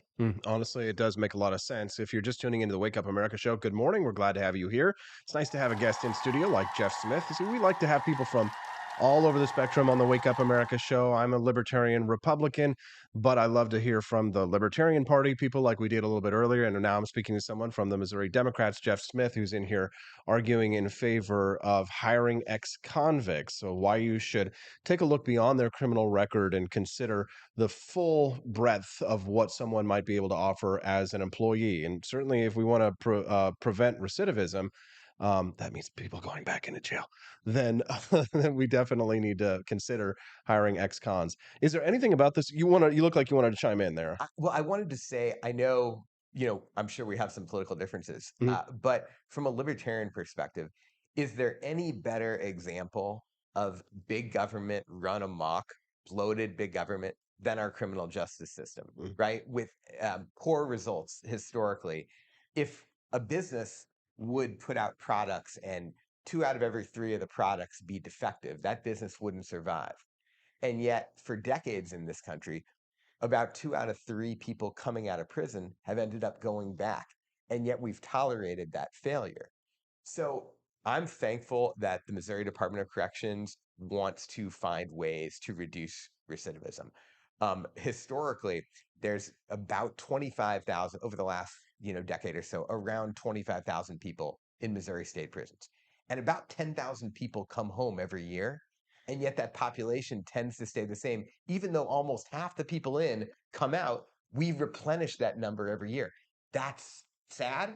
And more importantly, maybe for your audience, it's expensive for taxpayers to keep paying for that revolving door of people. So as I said, the best way to shut that revolving door and help people who come out stay out is to help make sure they're employed gainfully. And the Missouri Department of Corrections works with a nonprofit that I help out called the Transformative Workforce Academy, affiliated with St. Louis University, to do video job interviews for people who are coming home. So in the last 3 to 6 months before they get released, they make a video where, they get 3 minutes to say, here's my story, here's my work history, here are my traits and skills, here's how I screwed up, but here's what I've learned from the mistake I've made and how it's made me a better person and a stronger employee. And then the nonprofit pairs people based on their aptitudes with employers that need folks, sort of acting like the eHarmony of second chance employment. And I'm thankful for the Department of Corrections to embrace and support that program. If you're just tuning in to the Wake Up America show, good morning. I'm your host, Austin Peterson. I'm glad to have you here. It's a nice big audience for us today. Thank you very much. It's been nice to see it. Today is actually the biggest in terms of numbers that we've had watching us simultaneously. So congratulations to all of the big fans of the show. I know that the Cantina Crew supporters over on YouTube, who have been our stalwarts and our faithful viewers, have been the ones to maintain the foundation of that. So thank you very much. It's nice to see over 100 people watching us live right now between just those 2 platforms. And of course, we're on Apple TV, Fire TV, Roku. I don't get those statistics or analytics live. I have to get those a little bit later. But that means that we've probably got 200 or 300 people watching us amongst all of the different platforms. So give yourselves a pat on the back. And give me a little pat on the back by clicking that like button. And if you like the content, you should definitely come back and watch this show. It's very unorthodox, right? It's not your typical, Republican talking point show that you would get on any of the other alternative news networks. We bring in a lot of people from a bunch of different backgrounds, but we also love to hear your voice as well. Kermode Bear over on Rumble, who's been one of my favorite follows these days, he actually chimed in on this topic and said, my neighbor has a low-level drug-related felony, just one. He's out working, staying out of trouble. He's a good guy, but that felony on his record is ruining his ability to make a better living. Could have gotten a job at the chemical plant, would have been a big bump in pay. They wanted to hire him. Then they did the background check. Yeah, definitely a good comment there. We appreciate that, Kermode Bear. And again, for those of you who are tuning in right now, make sure you click that like button and subscribe to the channel. Jeff, you say as a libertarian, the criminal justice system is something that is the quintessential big government. It definitely destroys people's lives. And that's why I've always believed that we need criminal justice reform, not just of the system itself, the penal system, but also in regards to the legislation. A nation that's planted thick with laws, poorly written and terribly implemented. randomly enforced, if you will. But one of the things I also believe in is transparency, and I see some Democrats. I don't know if that's an issue here in Missouri or not, but I see some Democrats who are advocating for forcibly removing an area on a job application that would be able to allow the employer to ask if the employer has a criminal record. Your thoughts on that? I'm ambivalent about that, to be honest, because some of the preliminary research in the wake of this policy being implemented in some places, in colloquially known as ban the box, right? So you can't ask people to check the box if they've ever gotten a felony. One really discouraging finding in early research in the wake of ban the box is that some employers who are no longer allowed to ask the question of whether you've ever been convicted of a felony then revert to using the proxy of name and race to hire or not bring people in for an interview.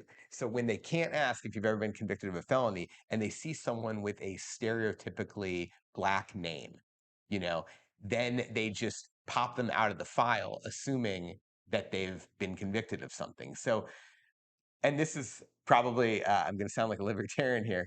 This is oftentimes the problem with government, is that you'll make a policy, but there's unintended consequences that are maybe worse than the original status quo.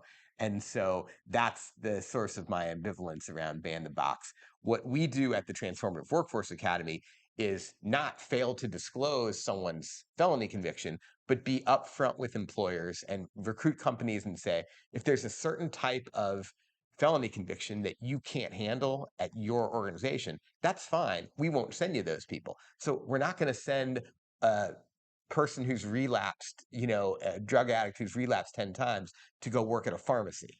We're not going to send someone who's got a sex offense to work as a janitor at a preschool. We are very careful about disclosing to employers who are interested in knowing, they can say, anyone we want to rule out, we're not going to send someone there. So I think that gets at some of the issues that you raise. I'd like to move on to another topic, but before we do, Jeff, was there like a website or anything that you wanted to plug before we move on there? Yeah. If there's an employer who's interested in this, or you're someone who's come out of prison and you're looking for work, particularly in the St. Louis area where we have the most employers, then you can reach out to me. You can email me at jeff.smith@slu.edu. Okay. You can tweet at me, find me on Twitter at Jeff Smith Mo, Jeff Smith MO, and I can get you connected. To learn more about TWA, go to slu.edu/second chance. Got it. There you go. Make sure that you write that down or back it up, or we'll clip this, of course, and play it out later. We've got Jeff for a few more minutes, though. But before we finish this conversation, I just want to say, hey, great news. We just sold our very first bag of coffee.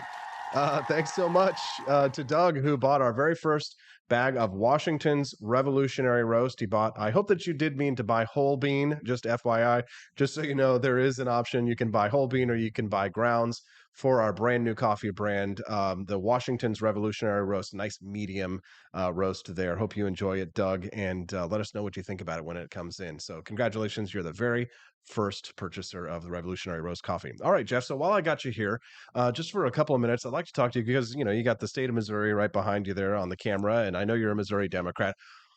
Why can't Democrats get elected in Missouri? Wow. So I would have to go back 2 decades, a little more than 2 decades to kind of really tell this story. Yeah. But starting there, actually 3 decades, because right around 1991, I think, Missouri voters passed a term limits initiative.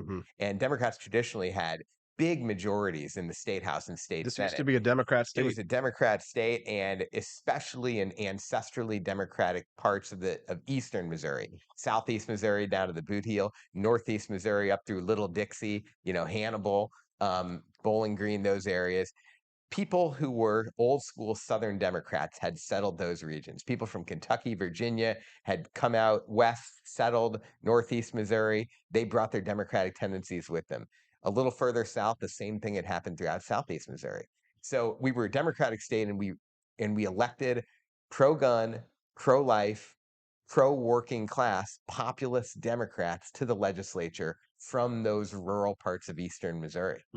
And then when term limits kicked in right around 2000, the older, trusted pro-life, pro-gun Democrats got forced out, and Republicans very wisely seized on that change and really drove those social, hot button wedge issues against Democrats. And when we were nominating younger people and kind of newer people who didn't have that trust of their broader communities, then those issues really began to have more of an impact, those wedge issues in rural Missouri. Over the course of the next few years, we lost the House, we lost the Senate, we lost those old school, more moderate, especially culturally, center and center right Democrats. Why did you lose them? Why did you lose those Democrats? Well, they lost elections, and then that made our party mostly a St. Louis and Kansas City party. Because we used to have dozens of pro-life, pro-gun legislators up here, and that constrained our party from being too progressive. And then once they lost in those rural areas that I mentioned, thanks to Catherine Hanaway and Rod Jetton's strategy 20 years ago, then we became two islands of mostly progressive Democrats in St. Louis and Kansas City. And then a lot of our positions, especially on social issues, began not to resonate anymore in the great heartland of Missouri. And now, over the course of the last decade, we've gone from, being a party that was maybe a little bit behind but could compete, with a Jay Nixon, a Chris Koster, a more moderate Democrat, to nominating more progressive statewide candidates who have not resonated well. Our national party, the brand of our national party, just doesn't work very well in Missouri. Yeah, how I was going to say, that's what I was going to ask you. How would a Democrat in Missouri be treated if they came out as pro-life and pro-gun? How would they be treated by the Democratic Party? Not well. Yeah. Not well. And I think, in my opinion, if Democrats want to change some of the policies that we don't like coming out of the legislature, especially on issues like guns, which, last year, it was really discouraging because there were a few Republicans that stood up. We may differ on this one, Austin, who said, we got to do something about 12-year-olds walking around St. Louis City open carrying pistols.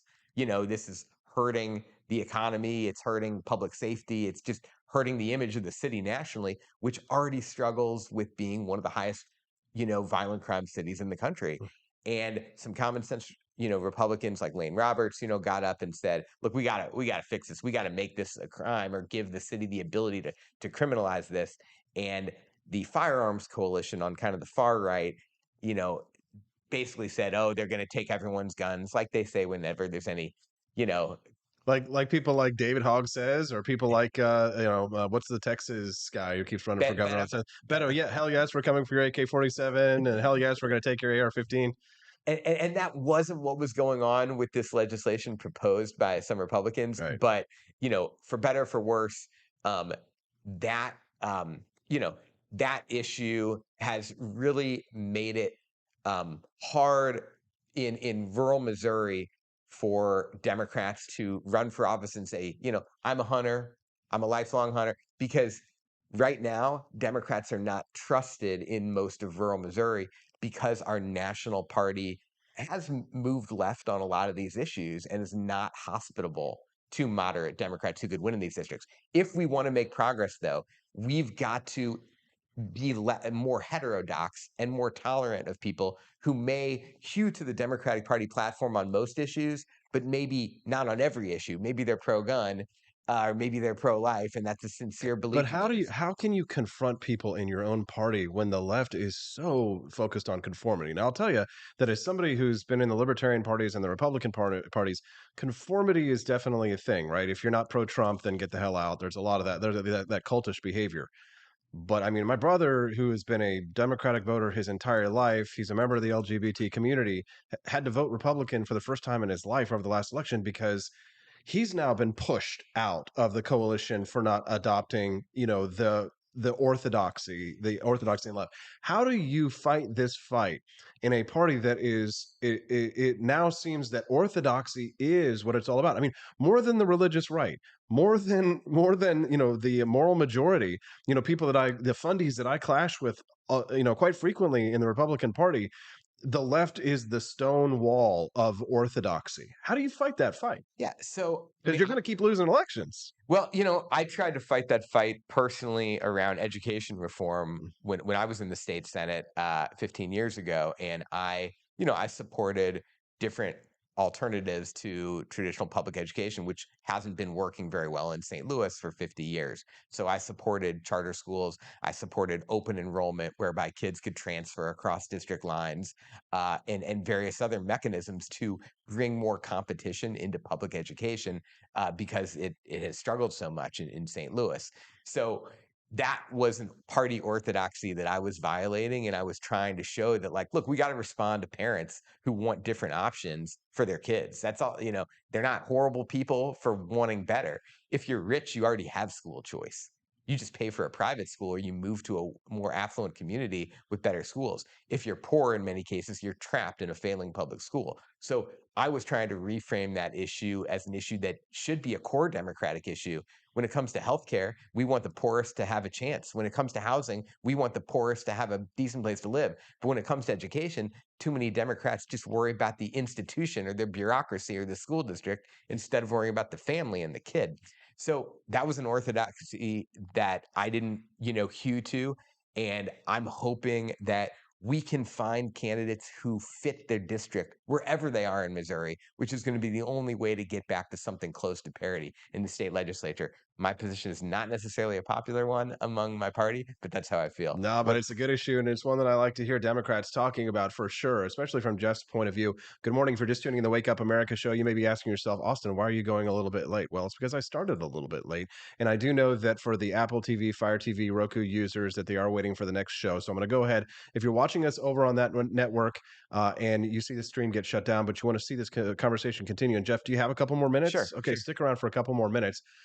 We are going to end the stream over on Apple TV, Fire TV, and on Roku. So if you do want to finish this conversation, make sure you join us over on Rumble at rumble.com/user/AP for Liberty. I'm AP for Liberty over on Rumble. Same thing over on YouTube as well, but we're just trying to grow that Rumble over there. So join us over there as we end the stream over on Apple TV, Fire TV, on Roku. Jeff, we're like killing it right now. We've got so many people watching this show, this discussion between a Missouri Libertarian Republican and a Missouri Democrat. This is a great conversation. That's probably why we've got over 100 people watching us live right now. And we have some more exciting news. We just made a big sale of coffee, our second sale of the Founding Flavors Coffee Roast. We're going to go to a brief 1-minute commercial break. When we get back, we're going to hear some more from Jeff Smith, Missouri Democrat, on the Wake Up America show at wakeupamericashow.com. Tired of spending your hard-earned money on woke corporations that don't share your pro-freedom values? Fed up with sipping liberal lattes and progressive cappuccinos? Introducing Founding Flavors from AP for Liberty Shop. Get your day started with Washington's Revolutionary Roast. As robust and principled as the man himself, this blend is the shot of energy heard round the world. Or maybe you want to taste the fervor of freedom with Adams's Patriotic Perk. It's as dynamic and balanced as the U.S. Constitution, sure to awaken your spirit of liberty. For the aficionados, we've got the Jeffersonian Java, a complex mix of flavors that speaks volumes about your refined tastes. And don't forget Betsy's Liberty Lullaby, our decaf option, crafted with the same care and dedication Betsy Ross put into our Star-Spangled Banner. This blend lets you enjoy the taste of freedom anytime without losing sleep. No woke beans here, folks. Just pure, patriotic, pro-freedom flavors brewed with love for liberty. So why compromise your principles for a cup of coffee? Stand up for your values, perk up your patriotism, and start your day the American way. Get your Founding Flavors at apforlibertyshop.com.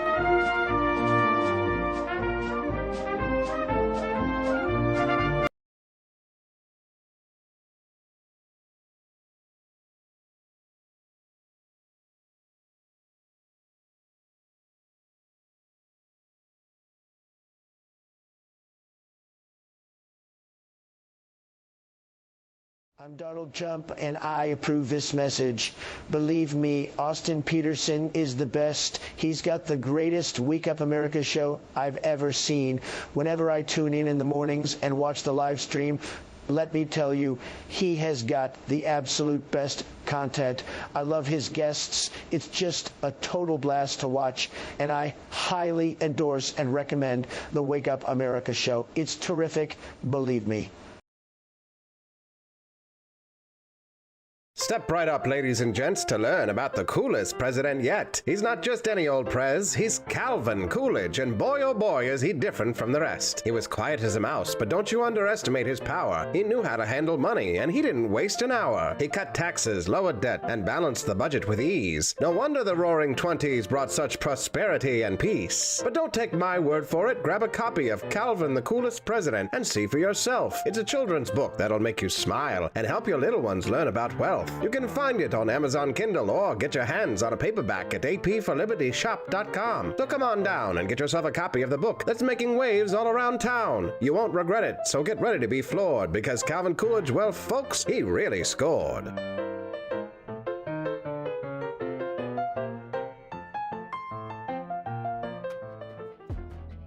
Good morning, Rise and Freedom. I'm Austin Peterson. You're watching and listening to the Wake Up America show at wakeupAmericaShow.com. Let's give it to Jeff Smith. Give him a hand.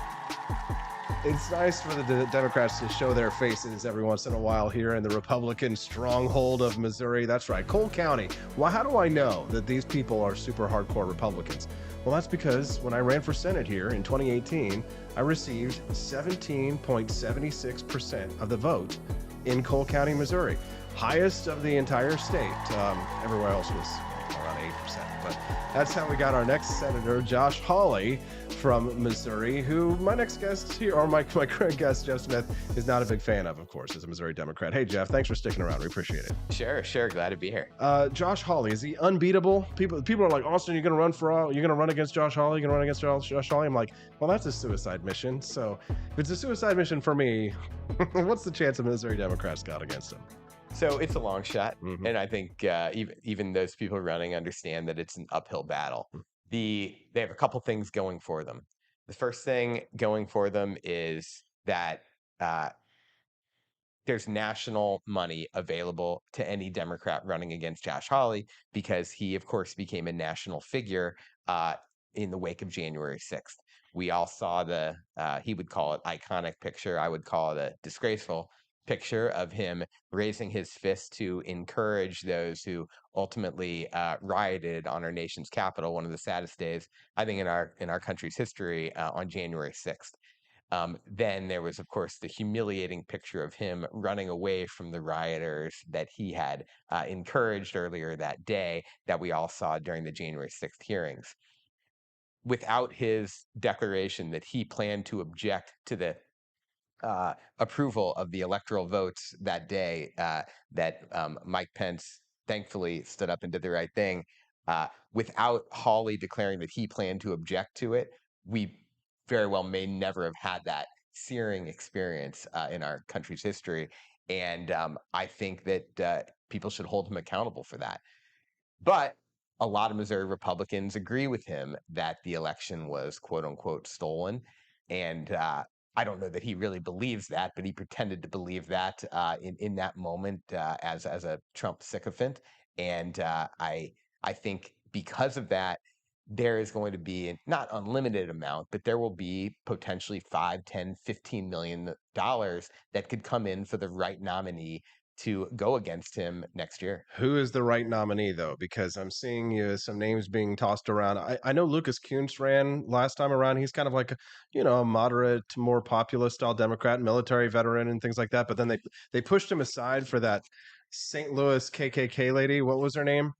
Trudy Bush. Trudy Bush. She was that KKK, or not the KKK, but it was the she white. Wasn't a KKK lady. The veiled prophet ball, where a bunch of Democrats get together and Democrats. There's historically more blue blood Republicans. Sure? Okay, are you sure about that? Because because she is a Democrat and she was the princess of the ball that was like they didn't allow blacks or Jews in for a long time. So I thought that was kind of hilarious, didn't you? No. certainly not a tradition that most St. Louisans are proud of. It was kind of an elitist thing. She, coming from the Anheuser-Busch family, had been, part of that as a kid, and that was used against her in the primary. Oh, I She used ended it. up, yeah. I used it for sure. Also, Mindy, what's her name? What's the chick from The Office? The other Mindy Kaling? Not Mindy Oh Kaling. no, It it was Ellie Kemper. Yes, Ellie Kemper. I had such a huge crush on her, and then I found out that she was like the queen of the. I just called it the KKK ball because they do look like KKK the way they dress up with like the white veil and all that kind of stuff. And there was some story about some lady in the 70s or 80s who like crashed it, and she like came and like swung in like Indiana Jones and like ripped the veil off of the prophet or something like that. Yes. And it is a little weird because like the prophet is like this older guy who like, I know you don't want to talk about this, but he like dances with the like, teenage girl and stuff like that. It's pretty creepy. It's pretty creepy. Yeah. Yeah. And so that certainly did not help her No. in her race. But Lucas is a long military veteran. He's a populist. He's got an interesting message. It's very anti-corporate. It's sometimes anti-big government. It's certainly anti-big tech, anti-monopoly. And I think it will be interesting if he's the nominee to see Democrats really try that kind of hard-edged populism, because it's not something that Missouri Democrats have really tried. And we obviously look. I mean, the first step when you got a problem is to admit that you have a problem. And as I try to be a candid person, Missouri Democrats have a big problem. We lost like every statewide race in 2020 by 15 to 25 points. So we got to try something different. And I think Kuntz would have a different message. The other candidates one has announced, St. Louis prosecutor Wesley Bell and St. Louis area state senator Carla May told a crowd this weekend that she planned to run. So they are both, kind of well-known in the St. Louis area, but not well-known statewide. Kuntz has a pretty substantial fundraising lead. He's already raised a couple $1 million, and he's built a national kind of low-dollar donor base of, maybe 30, 40,000 donors. And so I think it may be hard for the others to catch up. Man, this is such good conversation, Jeff. I wish you didn't have to leave, but can we ask you to come back on the show and do it again? Do you live here, Jeff? I Or live you, in St. Louis. You live in St. Louis. Yeah. Okay. So you're just in town today for a little bit. How about this? We do sometimes have guests remote, like I was talking to the guy before. So maybe you could come back, be like the head of the Missouri Dems for the Wake Up America show. Would that be all right? Well, I don't know what the actual head of the Missouri Democrats would have to say about that, because sometimes you're like the only reasonable one. So I tell it like it is, and I don't. One of the great things about not being an elected official anymore is that I don't have to hew to anybody's talking points. I can actually say what I think, which is nice. I can see you coming in and it's doing like a whole 2-hour show together. That would be totally awesome. What do you guys think about that? The studio audience? Yeah, very good. I think they like it. Jeff, where can people find out more about your work? Is there anything else you'd like to share with the listeners before we let you go? Yeah, no, I really appreciate your interest in reforming the criminal justice system. There's there's 3 different phases of that system. We got to reform sentencing and treat addiction as a public health problem instead of as a criminal issue. We got to do more during the time people are in prison to help prepare them to be successful when they come home, instead of just having them digging holes. We got to teach them stuff. And then when they come out, we got to embrace them and support them for those who want to get back on their feet. So I really appreciate your openness to that. And I'd love it if there's a mid-Missouri employer that reaches out to me at Jeff Smith Mo on Twitter, or Jeff.Smith at slu.edu, Jeff.Smith at slu.edu, if you're interested in hiring people who are coming home and need a second chance. Thanks so much. All right. Well, here's some unsolicited advice. We need to get you like Jeff Smith at jeffsmith.com so people don't have to remember all that SLU. So, Jeff Smith, thank you very much for your time today. We appreciate you coming on the show. All right. Have a wonderful day. Thank you very much. Congrats on the coffee line. Absolutely. Thank you very much. All right. Well, it's time for us to talk not just about coffee. It's time for us to talk a little bit about gold. That's right. The Wake Up America show is brought to you in part by our friends at Lear Capital. And you can find out more about how to invest in gold and silver at learaustin.com. They've got a great new deal going on right now where when you buy 1 ounce of gold, you get an ounce of silver for free. That's right. If you call them today at 1-800-885-2175, you can get a great deal on gold and silver from our friends at Lear Capital. But maybe you're just gold curious and you're thinking about getting invested. Maybe you'd like to learn more about investing precious metals into your Roth IRA so you get that sweet tax break on it when you go and retire.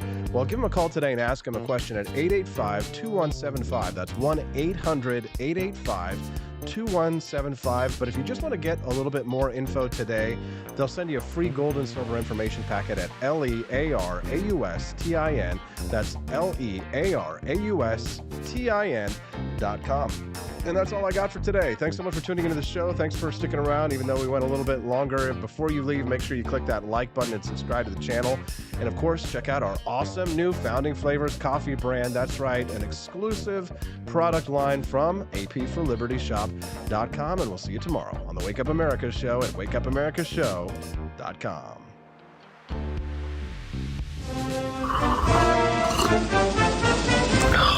Tired of spending your hard-earned money on woke corporations that don't share your pro-freedom values? Fed up with sipping liberal lattes and progressive cappuccinos? Introducing Founding Flavors from AP for Liberty Shop. Get your day started with Washington's Revolutionary Roast. As robust and principled as the man himself, this blend is the shot of energy heard round the world. Or maybe you want to taste the fervor of freedom with Adams's Patriotic Perk. It's as dynamic and balanced as the U.S. Constitution, sure to awaken your spirit of liberty. For the aficionados, we've got the Jeffersonian Java, a complex mix of flavors that speaks volumes about your refined tastes. And don't forget Betsy's Liberty Lullaby, our decaf option, crafted with the same care and dedication Betsy Ross put into our Star-Spangled Banner. This blend lets you enjoy the taste of freedom anytime without losing sleep. No woke beans here, folks. Just pure, patriotic, pro-freedom flavors brewed with love for liberty. So why compromise your principles for a cup of coffee? Stand up for your values, perk up your patriotism, and start your day the American way.